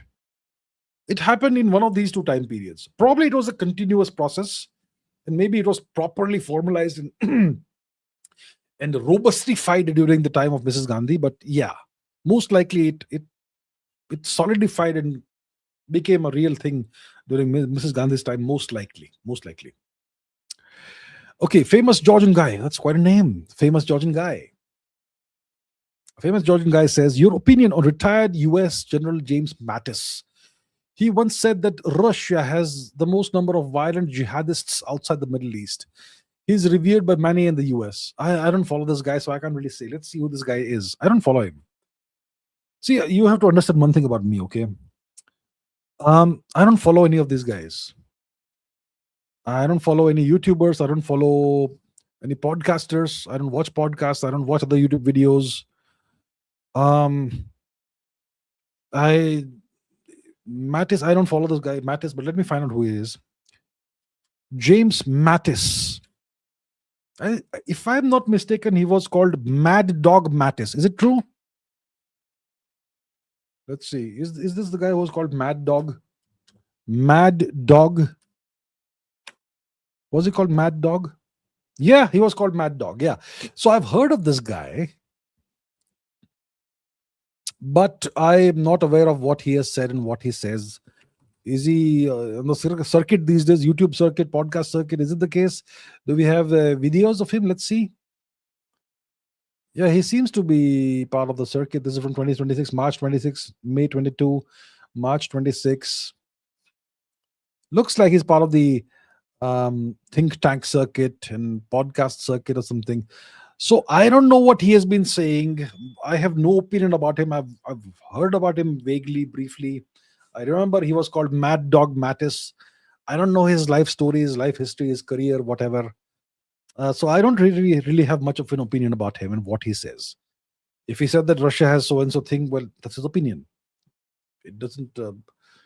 Does Russia have the most number of violent jihadists outside of the Middle East? I am not sure about that. I'm not sure about that. Okay. Sylvester Stallone Limited says, when will India improve its ISR surveillance? What's exactly ISR? Let's see. ISR surveillance. Intelligence surveillance target acquisition. Intelligence surveillance reconnaissance. So when will India improve its ISR surveillance? I'll tell you something. Whenever India does it, it will not announce it. We will not come to know about this. We are not supposed to know about these things. We are civilians. Civilians are not supposed to know about these things. Maybe India has improved it and it's never told the world about it. Okay? So if India improves something, it doesn't mean that it will come next day in the news or next day 17 YouTubers will talk about it. No, it will happen quietly and secretly. Okay. Marcus Aurelius says, please interview Major General Bakshi. He is actually smart. He's a fantastic gentleman. I know him. Maybe I'll do it one of these days. Thank you for the suggestion. Harshay says, is it practical to send my 1 dozen offshoots to this proper gurukuls in future, built by well-known spiritual organization till primary and higher secondary education? As we know, education system is trash. It's garbage. Yes. Okay. So the question is, let's say you have 1 dozen offshoots. I assume you mean a dozen children of yours. Well, okay. All the best if you're planning to have a dozen children. I expect you must be a very wealthy person. Okay. So, how does one lady give birth to a dozen chickens? Okay. Okay. That's entirely. I'm sure you can manage it. All right. Okay. So, assuming you manage to have a dozen offshoots, is it practical to send them to proper gurukuls in the future? And gurukuls operated by well-known spiritual organizations, still primary and higher secondary education, because the mainstream education system is garbage. Is it practical? Look, it is practical as long as those gurukuls provide not only traditional knowledge like Sanskrit and our shastras, etc., but they should also provide practical education like mathematics and science and an understanding of the world. What you need is a good grounding in mathematics, which is arithmetic, not trigonometry and calculus and differential calculus and tensor calculus and linear equations and linear algebra. You don't need that. You just need arithmetic. Addition, subtraction, multiplication, division, decimals, all that stuff. If you have a strong grounding in that, you're good to go in life. That's number one. Secondly, if somebody wants to go into science or computer science or technology or something, can the Gurukul give that knowledge and training? Ideally, 21st century Gurukul should be able to do that, apart from grounding kids in the civilization. So if you have a Gurukul that does that equips children to succeed in the real world in the 21st century, while also grounding them in our culture and civilization, then you should absolutely send your kids to such a Gurukul. Okay? Just ensure that job opportunities are not cut off for your kids. That's it. Marcus Aurelius says, doesn't the Roach Party's rapid rise prove that there's a large political aware grassroots youth movement that can be harnessed to change India? I'll tell you what this Cockroach Party's rise indicates to me. Now I'm talking about internal politics here, haven't I? But okay, let me bite just a bit. This indicates that there is a large segment, especially of the youth, especially of the what you call Gen Z, that feels neglected, marginalized, and unheard, and feels frustrated, and feels that no one's listening to them, and whatever their frustrations are, no one cares. No political party cares about them. That's what a segment of today's young people feel that way. No question about that. And that's why they're happy to join something like this. Right?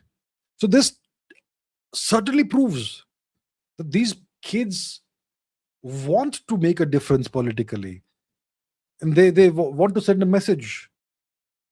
And they want to make a difference in some way. They do understand that it is politics, which is the pursuit of power and governance and all that, that can make a real difference and real change in society and governance and all that. They understand that. So they are kind of politically aware, but they are politically clueless, which is why they're supporting the Congress, the Cockroach Party. Cockroach Party. They're politically clueless. But they seem to be well motivated. They want a better future. They want changes. They want improvements. So such people, first of all, we need to make them less clueless. And secondly, yes, they can be harnessed to change India. Absolutely. Correct. Melon Maniac. Well, that's quite a name. Melon Maniac. Okay. Sun melon, watermelon, musk melon, some of the melon. Okay.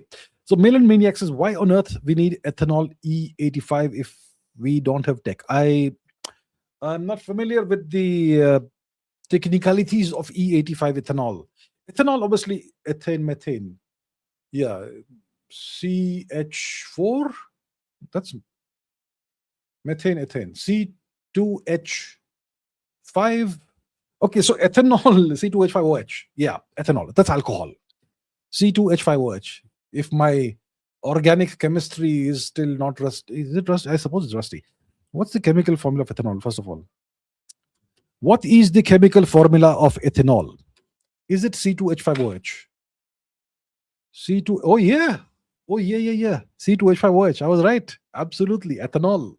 It's an alkane, alkyne. What is it? Alkene. Alkane.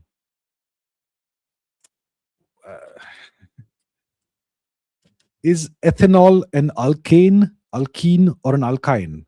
I'm guessing it's an alkane. Alcohol. Oh, it's an alcohol. It's got an OH, hydroxyl group. Okay. Anyway, I'm going in a different direction as to what you asked me. Okay. Okay. What's ethanol E85? That's the question. What is ethanol E85? It's high-level biofuel blend, 85% ethanol, 15% petrol, gasoline. You need modified engines and so on. So if we don't have the tech, I suppose you can have modified engines that can ingest and combust that fuel. But you will need specialized engines for that. Is E85 ethanol being introduced in India? I'm not sure of that. So don't really know.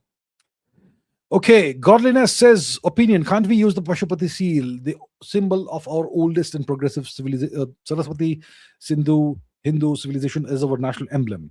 Why Ashok Stambha of an emperor who discarded Hinduism? That's a great question you ask. Why can't people think critically, logically, and ask these questions? Why the Ashok Stambha? No, the Ashok Stambha is actually pretty cool emblem to have, the lion capital. What is the Ashok Stambha, first of all? What is the Ashok Stambha? It's the lion capital, right? The lion capital, the three lions. It's actually a pretty cool, actually I like it. It's not a Buddhist symbol as such. It's three lions. I think it's a pretty cool, emblem to have. Three lions. I see nothing wrong with that. There's nothing Hindu, Buddhist, or you could say it's a non-religious thing. It is not connected to any religious aspect, right? It's three lions. I think that's a pretty cool, pretty based symbol to have. Three lions. Yeah. The Pashupati seal, I have nothing against that also. Lord Shiva, of course. Lord Rudra. So we should, incorporate all these symbols into modern day life, maybe on currency notes, maybe on various representations of the Indian state or whatever, right? But you are right. The Ashok Stambha of an emperor who discarded Hinduism. That's a good point you raised. No question about that. The only thing is that the lion capital has nothing to do with Buddhism, Hinduism, or anything. It's just three lions, and that's pretty nice to have. Yeah. And yeah, these days the lions, they bare their fangs, so that's even cooler. Okay, as opposed to having Hello Kitty. I like the three lions. Sylvester Stallone Limited and The Great Gatsby 9 says Dheeraj Kamath. First of all, good to see you, sir. They have been disruptive and toxic in the chat, making blatantly Hindu-phobic statements. I request a ban. Well, you know what? I am not cool with blatantly Hindu-phobic statements. Let me take a look. Am I able to see? Let me see. Because I'm only looking at the super chats right now. I can't take a million other questions, unfortunately. Let's see. Where is this? What are they saying? Sylvester Stallone and Great Gatsby.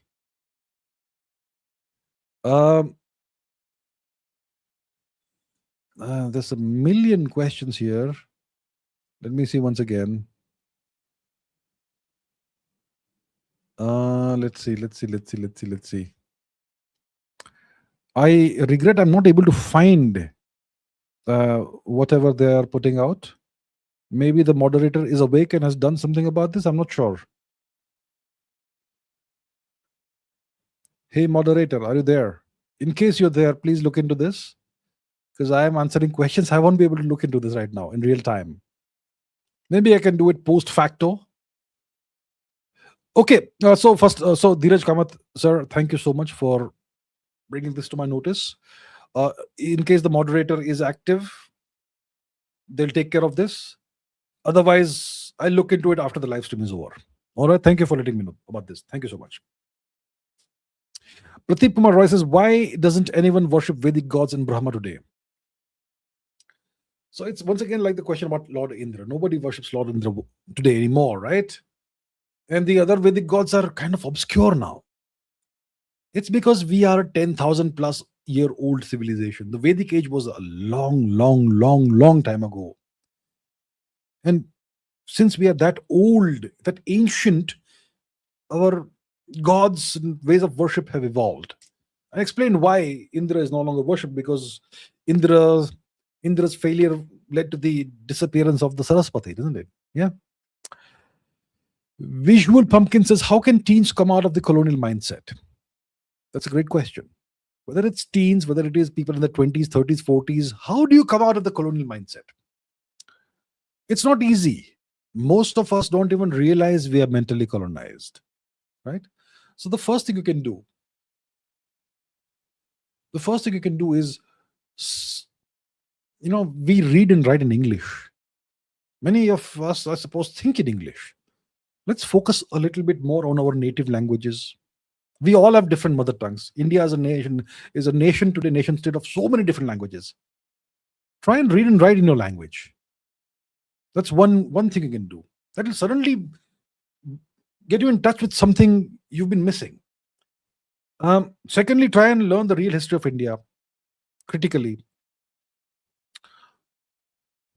What else can you do? Practice your culture, your religion. Okay?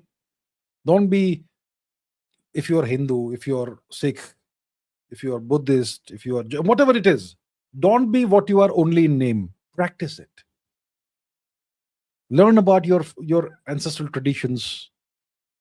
All these things that can bring you out of the colonial mindset.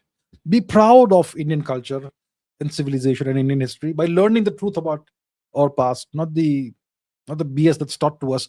So it's a journey. You'll not be able to achieve this in, let's say, the next 3 months. It took me years.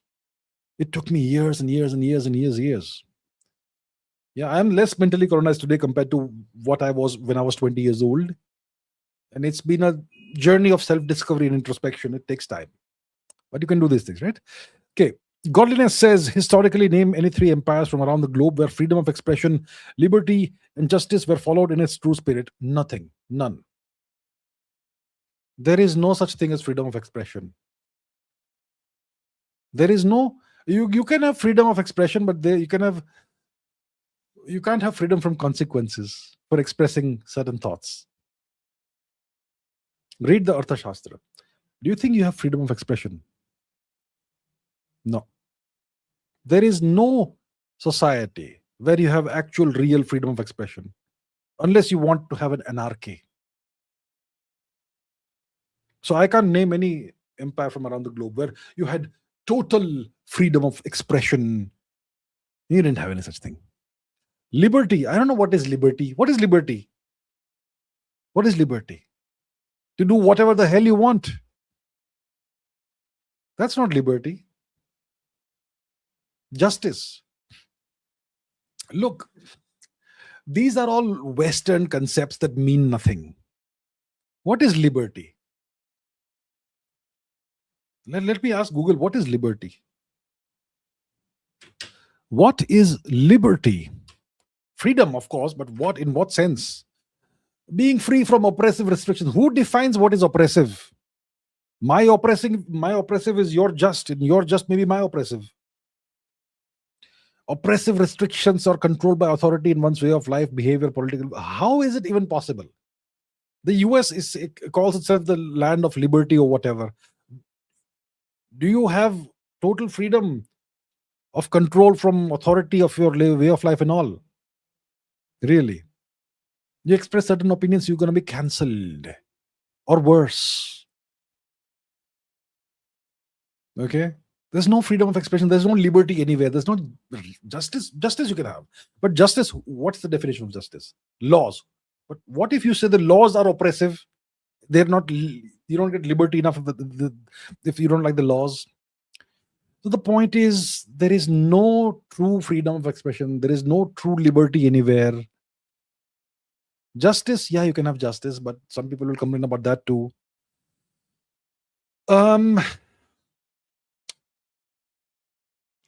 I suppose if you talk about all these things, I suppose ancient India was kind of like that. But even in ancient India, I suppose you could see in ancient India, you could be an atheist. You could believe in 78 gods. You could believe in 20,000 gods if you wanted. You could believe in one god if you wanted. That I think is freedom of expression and liberty and freedom of thought. Justice, you had justice. Yeah. So it depends on what your definitions are. I would say ancient India had that. Southeast Asia also had that. Right? I suppose ancient Greece. Socrates was executed in lock for expressing his thoughts. I suppose ancient India. I suppose. Yeah. Suraj Khandelwal says, create a course in detail on 1,000 years of history. In detail. Which 1,000 years? The past 1,000 years? The 1,000 years before that? I mean, Indian history is like 10,000 years. Which 1,000 years is he saying? The past 1,000 years, I am not an expert in the past 1,000 years of Indian history. I'm not a fan of the past 1,000 years of Indian history. Very important to know about it, but it's not something that gives me any joy or pleasure to speak about. So I'm not sure which 1,000 years you're referring to, But thank you for the suggestion. Harshay says, why these feminists target Indian festivals for something bad that happens to women? Like we're showing women in worshipable form, aren't they? Should target Bollywood like they show them as object. A feminist, see, all these are manifestations of Western Abrahamic culture. Even feminism is a manifestation of that. Feminism is a response to Abrahamic oppression of women in the Western society, in American society. And now the West rules the world, so they want to superimpose their views on every society, force fit their solutions to their problems on societies that have nothing to do with their problems. So if something worked for your society, which it doesn't really work now, but let's say it solved your problem, it doesn't mean that problem exists in India. It doesn't mean it has to be applied on India. But that's what is done, right? Feminists. Feminism has no place or role in India. That is my firm opinion. Okay. So feminism, feminists typically, not all, okay, some of them are actually people, many of them are ladies, many of them are genuinely frustrated about things, and many of them believe that feminism is a solution to problems in India. So I'm not saying all of them are evil and whatever. Many of them are clueless. Many of them believe that they are right. Many of them believe that feminism is the solution to problems in all kinds of problems in India. I'll not go into that right now, but many of the puppeteers of feminism, the big Bindi activists and all, they are Hindu phobes. All those professors from certain universities and so on, they're absolute rabid Hindu phobes. So no surprise that they target Indian festivals, Hindu festivals, and whatever you're referring to. No surprise about that. Yeah. Galliver says, Little Cannon needed Chinese defeat based on what I've read. State security versus military intelligence, like Abwehr gegen Sicherheitsdienst. Sicherheit means security. Dienst, I'm not sure. Okay. Abwehr gegen Sicherheitsdienst. Less drama. Kampuchea communists defy logic through though. CCP disenchanted with massacres without logic, real history, understand. Let me first of all try and translate what you're saying here. Abweher. Translate. Now let's enter the text. ABWEHR Abweher. Defense gegen Sicherheit is security. Security, but there is Dienst. D-I-E-N-S-T. Defense against security service. Okay. What is defense against security service? Yeah, defense against security. I'm not sure what that means. So little cannon needed, Chinese defeat. What is a little cannon? Little cannon needed, Chinese defeat, based on what I've read. State security versus military intelligence. Okay. Less drama, Kampuchea commies defy logic though. CCP disenchanted with massacres without logic, real history understand. It's a pretty cryptic thing you're saying here. CCP disenchanted with massacres without logic.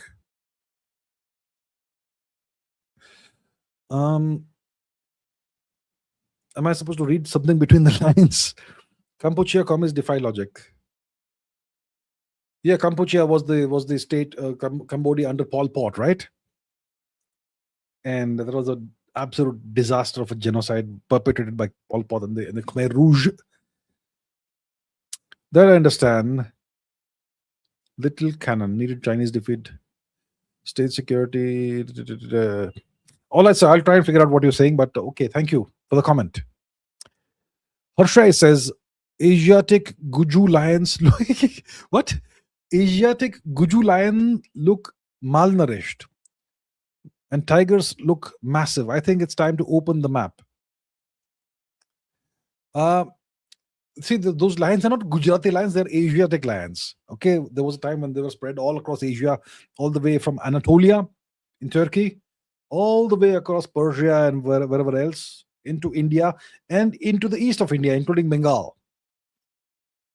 So the tiger was, the lion is actually the Asiatic lion. It was spread all over the place, including in the eastern parts of India. When did the Asian lion disappear from, when did the Asian lion disappear from Bengal? Hundreds of years ago. So by the start of the 19th century, the Asian lion was present in Madhya Pradesh. So they were already long absent in Bengal. Okay, whatever. So the point is, these are not Gujarati lions. These are the Asiatic lion, okay? And it's a smaller subspecies of lion compared to the African lion. The African lion is larger. The African elephant is larger. I suppose everything in Africa is larger. Yeah. But they don't have tigers. They don't have bears in Africa. So, okay. So the Indian, the Asian lion is smaller. Okay. So it's not malnourished, it's just a smaller subspecies. I mean, we have different species of bears also. The Himalayan bears, the Himalayan brown bears are much larger than the sun bear or black bear or whatever. And the tigers are a massive, well, there are smaller species of tigers also, subspecies of tigers. The Sumatran tiger is smaller than the Indian tiger. And the Siberian tiger is larger than the Indian tiger, and so on and so forth. So So I don't think the map has any clues to give about the sizes of various subspecies of cats. They have all kinds of different species of cats. Marcus Aurelius says, Duterte's extreme drug crackdown, did it actually work? Well, he's in jail. So it didn't really work out for him. Rodrigo Duterte, the king of Maharlika, the former leader of the Philippines, he launched a massive crackdown on drugs, right? Apparently very brutal, allegedly, and allegedly, took too many lives, allegedly, or whatever it is, right? And that's why he's in jail now. Did it work? I don't know if it worked. Ritik Tyagi says, why are Japan and EU nations rejecting more Indian exports now? Is it quality concerns, geopolitics, or US pressure of containment policy towards India? Are they rejecting Indian exports? I'm not sure they're rejecting Indian exports. The EU wants, they've signed a free trade agreement with India. So there's going to be more exports. Japan, I'm not sure. What does India even export to Japan? So I am not aware, first of all, of these nations rejecting Indian exports. I'm not aware of that. If the EU has signed FTA with India, it means we're going to have more exports from India into the EU, and vice versa as well. It's going to be both ways. If they did not want Indian exports, they would not have signed the FTA. So I am not aware of this. I'm not sure if there is the truth, if there's a case. But anyway, what does India export to the world? India doesn't export any high-priced, high-value products to the world. India typically exports what? Agricultural exports and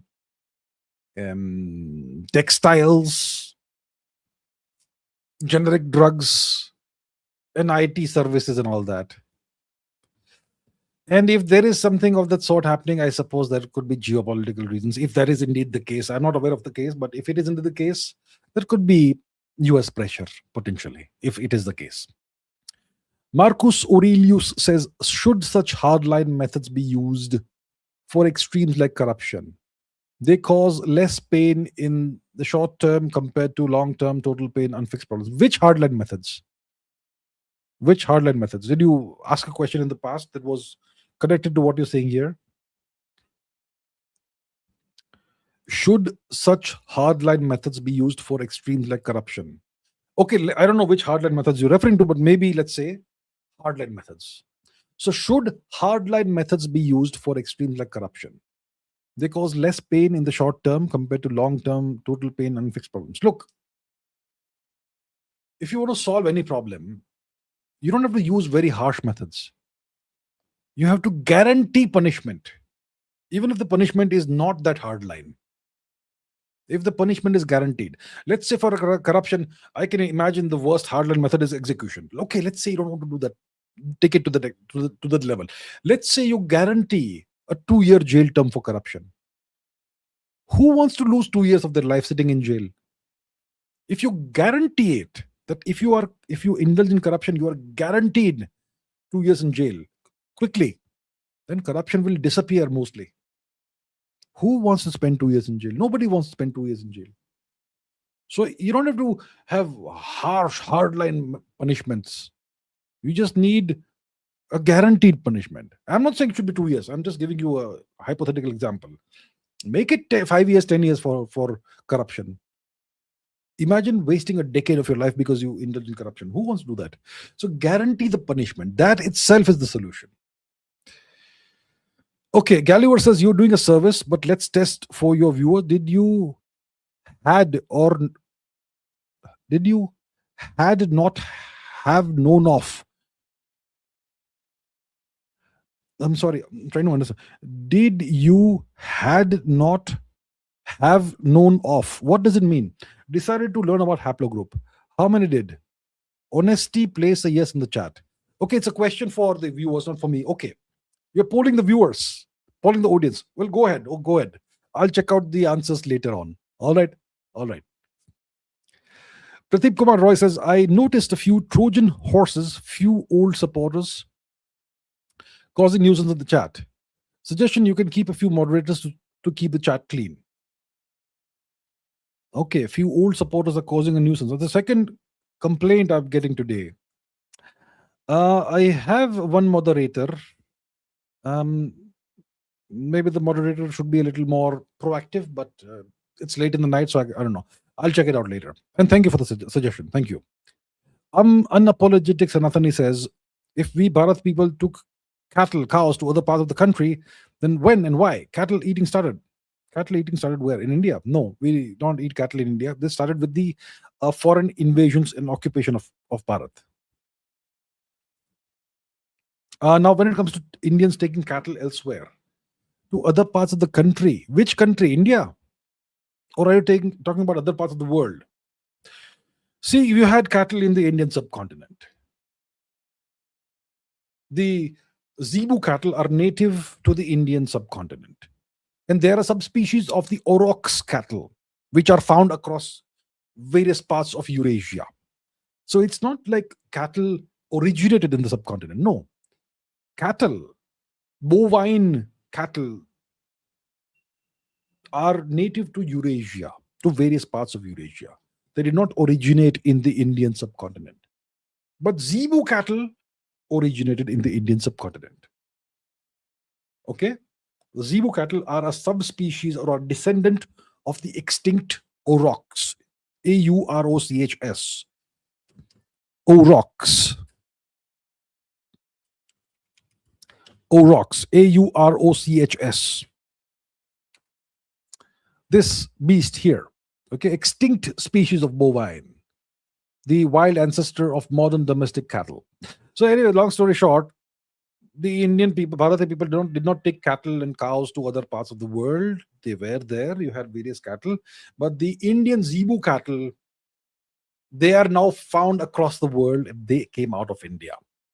When and why? Because Indians traveled across the world and they took cattle with them for whatever reason. Cattle eating started. I don't know about when that started. Definitely not in India. It was not done by Indians. Varinder Singh says Zagros came with agriculture. AASI were hunter true.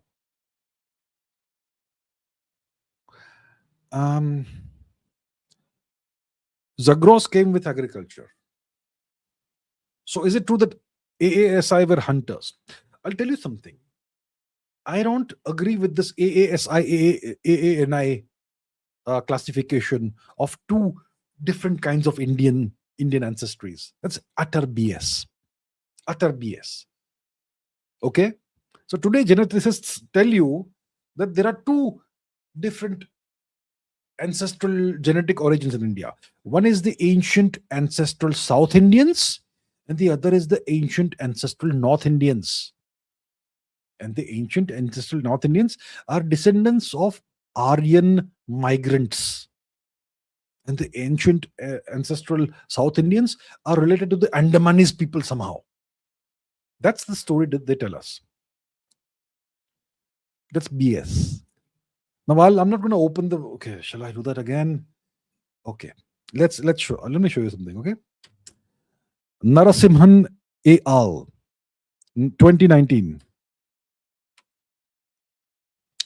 The formation of blah blah blah. Okay. Oh, come on. Science.org. Let's do it. I'm not a malicious bot. Go on. Successful. Let's open the paper. So there is this paper over here. Okay. Vagish Narasimhan and David Reich and others.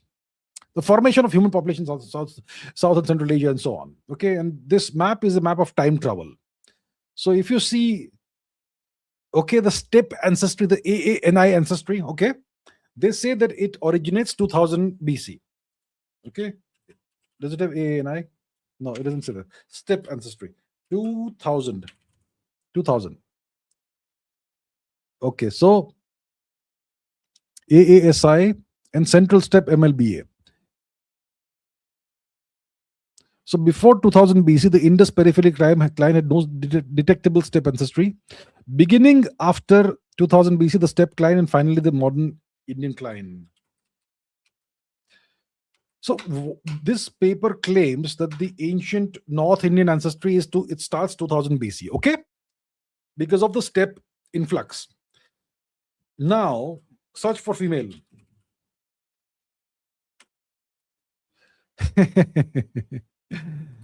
Where is it? Female.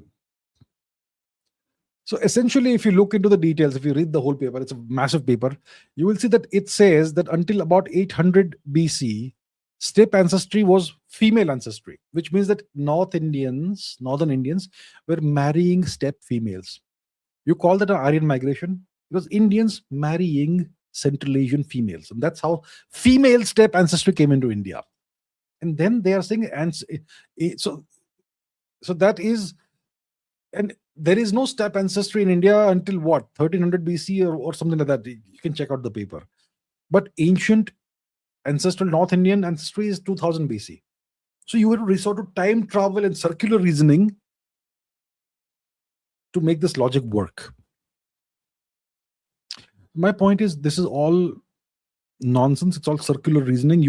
I'll tell you, take that research paper, feed it to Chat GPT, and ask Chat GPT to critically point out the logical inconsistencies and time traveling arguments in the paper. Do it and see what it tells you. So this entire ancient ancestral North Indian, South Indian, this artificial dividing of Indians, it's all fake, and it has no basis in fact. Okay, Varinder Singh says it's trending. Make cow national animal. Your thoughts? No, I have no thoughts about this. No comments.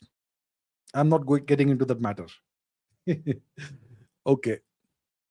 Marcus Aurelius says, are effective male world leaders usually also randy? I have no idea. I don't know about that. No, sir. I don't know about this. Okay. Behave. Oh, behave. Behave. D7 Dhanush says, atheism brings more to social science. Atheism belongs more to social science than science. Thoughts? Atheism has nothing to do with science, first of all. Atheism is a belief system. It's a belief system. Atheism is a belief system. It's almost like an organized religion or a non-organized religion. It's a belief system. It has absolutely nothing to do with science. It's something that social science can study. Sure. Social science the so-called social sciences, which are again not sciences, but they are called social sciences. Sociology, let's call it sociology. Sociology can study atheism, sure. But atheism has absolutely nothing to do with science. That's my thoughts. All right? Okay. Marcus Aurelius says, did Indian society feel vindicated when Rishi Sunak became Prime Minister? Indian society was jubilant and celebrated that one of our own has become the Prime Minister of England. We have taken revenge on the British for 2.5 centuries of occupation. That sort of sentiment was there in Indian society. That's nonsense. He did not rule over them.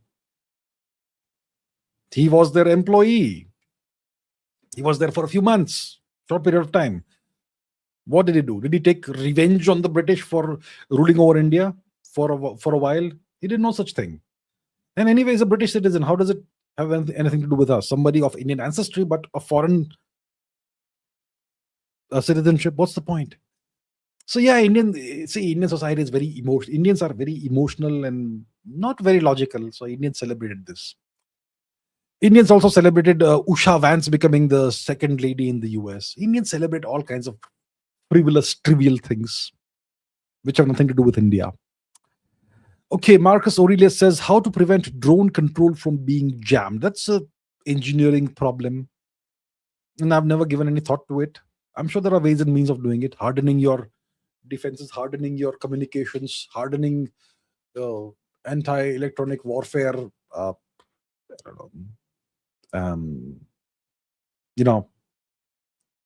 components of your drone. I'm not sure. There must be ways and means of doing that. It's an ever evolving game. It's always a game of cat and mouse. You harden your defenses, and the adversary hardens their offenses. Then you again harden defenses, and you find new loopholes and so on. It's like it's a never-ending game. Okay, Galluer says, Sylvester, one of the reasons people say India didn't win the propaganda war in Operation Sindoor is because we hide our capabilities beyond visual range hypersonics, and especially Indian ISR. The latter is intertwined with US ISR at the moment. That's the underdog name. You are talking to somebody, not to me, I suppose, to Sylvester. So I suppose you're having a conversation in the chat. Okay. I don't care what people say. I care about what I have seen happen. Did India win or lose the propaganda war? Anyway, it's a conversation between you and somebody else, so I will stay out of that. All right.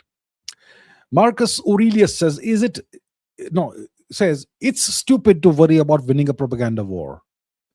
Win the war and just always say, we actually won, and get on with life. Do you agree?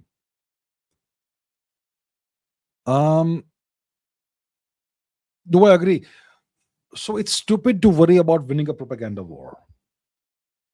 Look, a propaganda war is actually important if it affects the population. If let's say you win the war, but the adversary creates a global propaganda wave that claims that they won the war and it demoralizes your population, then that's a problem. So what you have to do is to win so decisively that no propaganda can work. So in Operation Sindoor, what was the right way to win? The right way to win was to take some territory from Pakistan. Then no amount of propaganda will work. We didn't do that. So I agree. We should win the war, but we should win decisively and in a way that nobody can, create propaganda against. Even if you take 10 square kilometers of territory, well, that's incontrovertible evidence that you won the war. So to really put all propaganda to rest, you have to have a decisive, visible victory. The fact is that we did hammer the Pakistanis in Operation Sindoor. We hammered 11 air bases in about 30 minutes. We had rendered their air defenses helpless, and then we stood down. That's the fact. We didn't lose anything at all. We won the engagement, but it was a tactical victory, not a strategic victory. It was a tactical victory. Those air bases will be repaired by now. Those runways will be repaired by now. The radars will be replaced by now. The terrorists who were killed will be replaced by now. So what did we actually achieve? It's not a football match where if we have a score of 11-0 or whatever. That's not the point of this conflict. Any conflict with Pakistan has to end with a decisive Indian victory. And we have to achieve our long-term strategic aims. So yeah, that's what we have to do. We have to win the war. Okay? And when you actually win a war properly, there's no propaganda that can work against it. When we won 1971, what propaganda worked? Nothing, obviously nothing. We broke Pakistan into two pieces. That's how you win. So that's what India needs to do. Galluer says E85 has some azeotropic problems. The world needs our tie line data set. Dekema won't help you here. I have no idea what these things mean. Azeotropic tie line data set. Dekema. Yeah, I'm not familiar with these. With what you are referring to. What's azeotropic? Okay, what is azeotropic? Azeotropic. Azeotrope, constant boiling mixture, is a specific blend of two or more liquids that boils at a constant temperature. Okay, so E85 is 85% ethanol and 15% gasoline, which will have okay, right. So it's kind of a physical more than chemical problem, or maybe both, or combination of both. And what is Dekema? Dechema. Dechema. Something to do with chemistry? Okay. Deutsche Gesellschaft für chemisches Appartewesen. All right. Okay. So I am not familiar with this as well. I am not a chemistry guy, so Right. Okay. Okay. A. Rahul says, I want to restore the greatness of our civilization. Is it a good idea to volunteer for a new legit political cause? Not referring to fringe movements like cockroach, movements like Anomaly, etc. If there is a genuine new legitimate political course that is aligned with the civilizational interest, I don't think it's a bad idea to volunteer for that. I'll be happy if there are multiple such movements that are all aligned with India's civilizational interest. That'll be great. We need more of that. So if there is such a movement that is legitimately and genuinely aligned with India's civilizational cause, it's certainly a good idea to volunteer for that. Only if it is genuinely aligned with the civilizational cause and has no hidden agenda. I'm not saying there's a hidden agenda with so and so person or so and so person. I'm just saying in general. Okay, as long as it is genuinely aligned with our civilization cause, it's a good idea to volunteer for that if you have the time and bandwidth for that. IPK1S says, I completed full listen of the Rig Veda. It is an incredible experience. Even if I only understood 5% of it, now have Rig Veda on repeat in the gym. All right. That's awesome. What's 337.6? Let's see. Rig Veda 337.6. Okay. Vajenshu Sasahir Bhava. Okay, I'm going to read in English. I'm very slow at that. Vajeshu Sasahir Bhava Tvami Mahe Shatakrato Indram Vritraya Hantave. Oh, yeah. Yes. Be victorious, Indra, in battles. We solicit you, object of many rights, to destroy Vritra. The Vishwamitra. Okay. Wisdom library. Be victorious, Indra. In battles, we solicit you, object of many rights, to destroy Vritra. That's pretty inspiring, isn't it? Maybe we should revive the worship of Lord Indra. Anyway, it's awesome to hear that you have done this. Awesome. I wish many more people would do this. Good, great job, great going. Sachin Kumar says, I am worried about the rise of powerful AI systems like Mythos to create a neo-colonial divide between AI dominant nations and the rest of the world. See, technology, you are right to be worried about this. Technology is a force multiplier. And the more advanced the technology, the more of a force multiplier it is.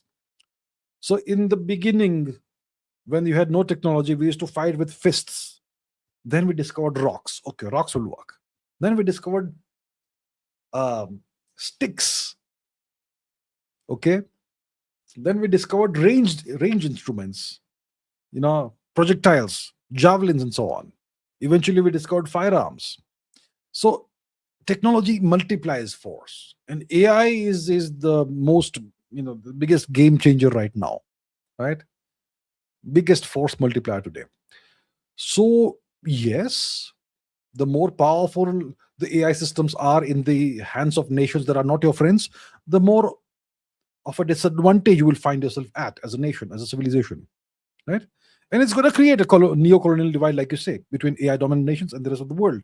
You are right to be worried about it, because your worry is very well founded.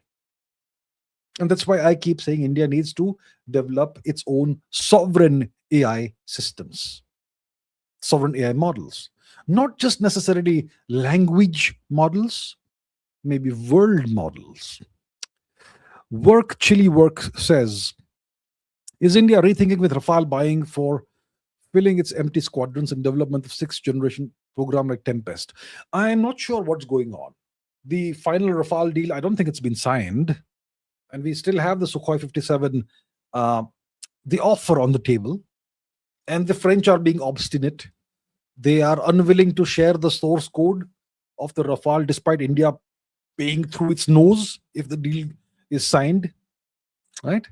So I think it is sensible for India to rethink this entire matter. The Rafale is not some great, glorious platform or system. It's a 4.5 generation fighter plane. The French want to develop a 5th generation fighter plane, but they need the money for that. Where will the money come from? It'll come from India. So we will be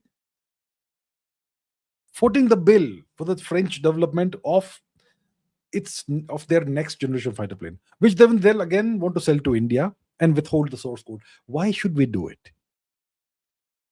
Maybe the Russian plane Sukhoi 57 may not be the best aircraft in the world, but it's a 5th generation fighter plane with some stealth features and characteristics. And it will be manufactured in India. and the Russians will share the source code. I think it sounds like a much better deal to me.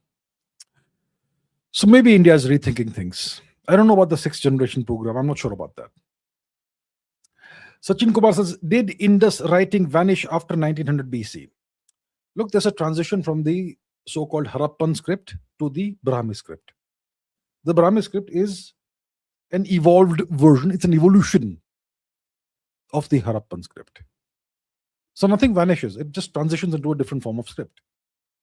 Right? You see that all over the place in various writing systems. Writing systems evolve over time. Okay?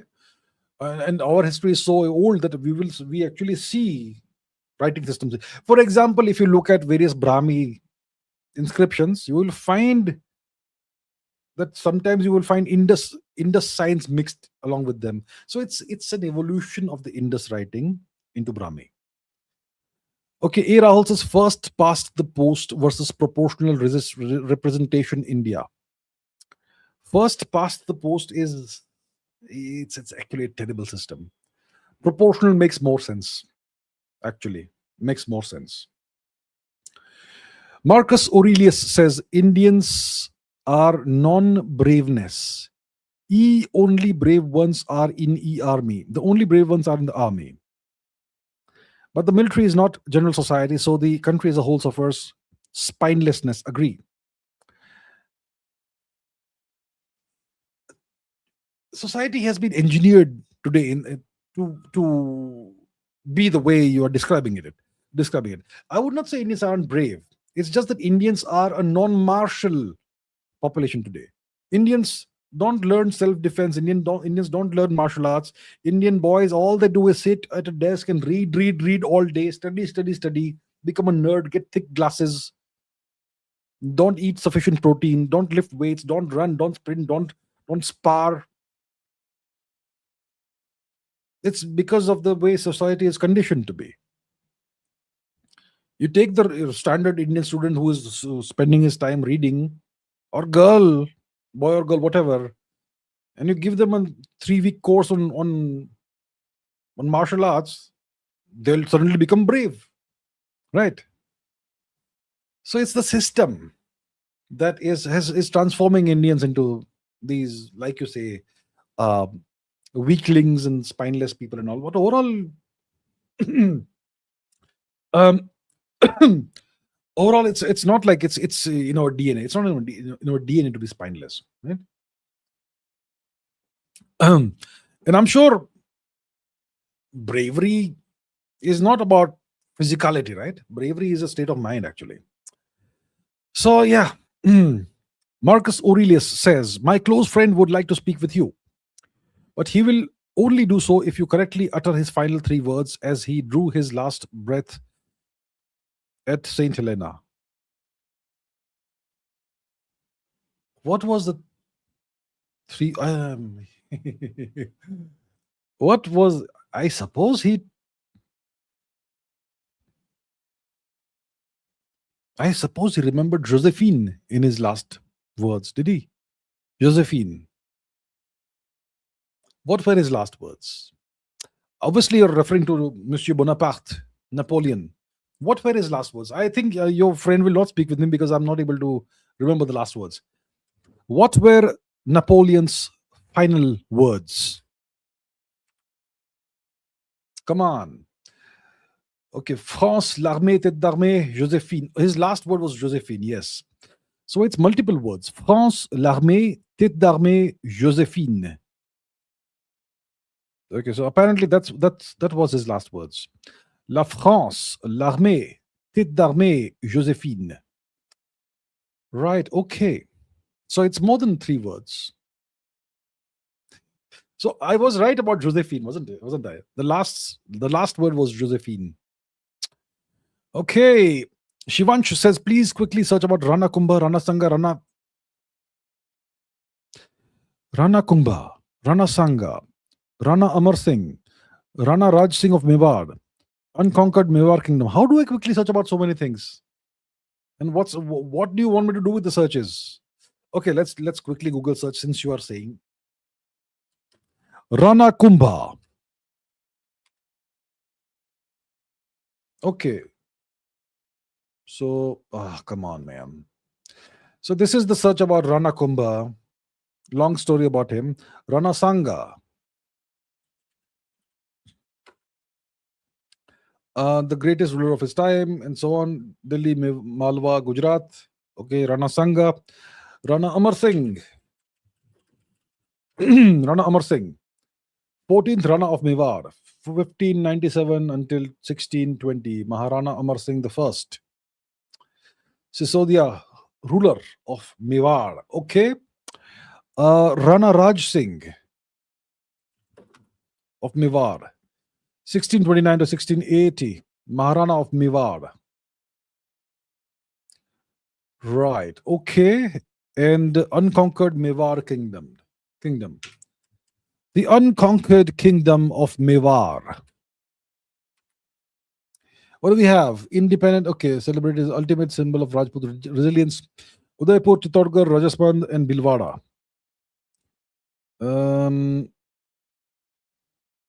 The Maharanas of Mewar famously refused to bow to Mughal or British conquerors, prioritizing honor over surrender.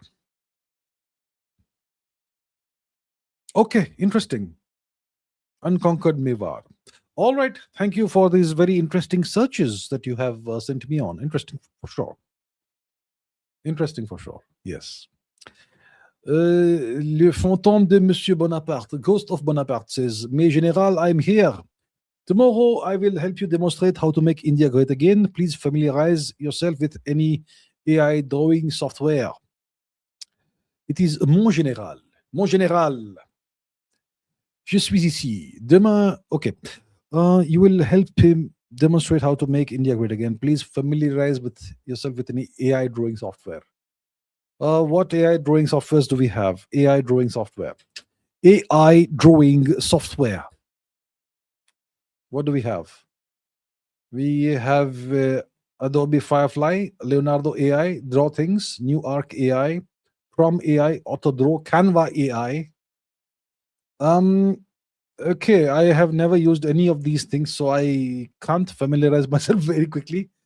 But okay, I look forward to you demonstrating how to make India great again. I would be interested in that. I'm always open to learn something new. Merci, Monsieur Fantôme de Bonaparte. Shivansh says, "What are chances Indians discovered fire?" When we talk about the discovery of fire, that goes back hundreds of thousands of years. There was no India or Bharat Varsh at the time. It's possible that Homo erectus may have discovered fire. Did Homo erectus know fire? Did Homo erectus discover fire? Invent fire before Homo erectus. So Homo erectus is credited with being the first to discover the use of fire. So Homo erectus. So that's a million plus years ago, right? 2 million years ago. So fire was discovered by ancient hominids, whatever, 2 million years ago. Okay, that's a long time ago, long before Homo sapiens existed. Sachin Kumar says, "What is black hole cosmology and why do some physicists believe our observable universe might exist inside one?" Black hole cosmology. See, cosmology is the study of, well, various objects in the universe.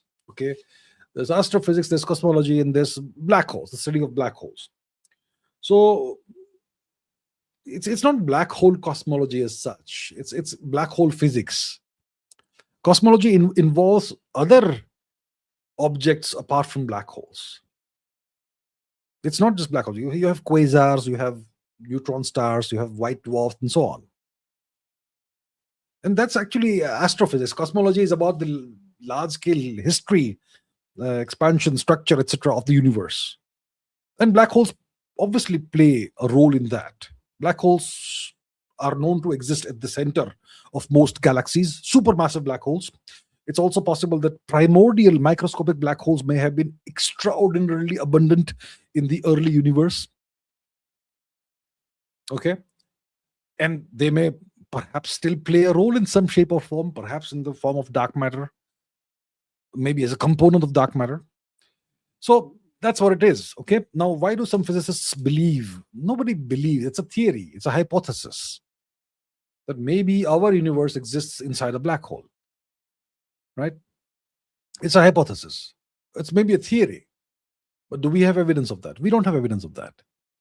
But is it possible? But the question is, can we reconcile the observed evidence of our universe with the interior of a black hole? First of all, we don't know what's inside a black hole, because quantum mechanics can't tell us what is inside a black hole, and general relativity fails at the center of a black hole because it blows up in a singularity. So we're not quite sure what may exist inside a black hole. Now, secondly, we know that the universe is expanding and the expansion is accelerating. Do black holes expand like that? They don't, right? So there are significant contradictions as well. So it's not like some physicists believe something. Physicists don't believe anything. Physicists have theories and they have evidence, observational evidence, and based on the observational evidence, you construct theories, and whatever theory fits the observed evidence the best is the currently accepted theory. But nobody believes in theories. A theory is valid right now until we find better evidence or a better theory. That's how it goes. Coast of Bonaparte says good night. Good night to you indeed. Good night. Sachin Kumar says, to what extent has a millennium of foreign subjugation and colonization conditioned the collective Indian psyche towards deference, survival-centric behavior, and authority pleasing? To a very large extent. It's the infamous Indian inferiority complex, the slave mentality, right? It's there all over the place. Most Indians don't even recognize, don't even realize that they have these issues within themselves. Okay?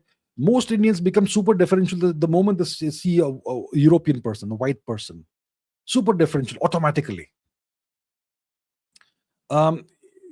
If somebody from abroad says something, it will be believed. If an Indian person says the same thing, it won't be believed. So it's deep rooted now, and it's not the foreign subjugation that has done that. Currently, it's the education system that is doing it. The education system is making it worse. So, to a very large extent, is the answer. Vinay K22 says, do you think in 2000 plus years all humans will look similar, as most of them don't live in harsh conditions and enjoy good temperature? Will races no longer exist? It's a good question. Possible, very possible. In 2000 years, all humans may look similar. Yeah, races may no longer exist. If you look at the United States today, it's becoming slowly a single race nation. The African origin people, they're no longer really African origin. They no longer look really black like Africans. Right? They look brown now because many of them have lots of white ancestry as well. And eventually, if the whole world intermingles like that, there'll be just one single phenotype of human, I suppose, and races may be over. It's possible for sure. It's possible. Okay, Shivansh says Udaipur versus Agar. Government send everyone to Taj Mahal. What is Agar? Agra. Are you saying Agra? Yeah, I'm not a big fan of Agra or the so-called Taj Mahal. Not a big fan of that. Not at all.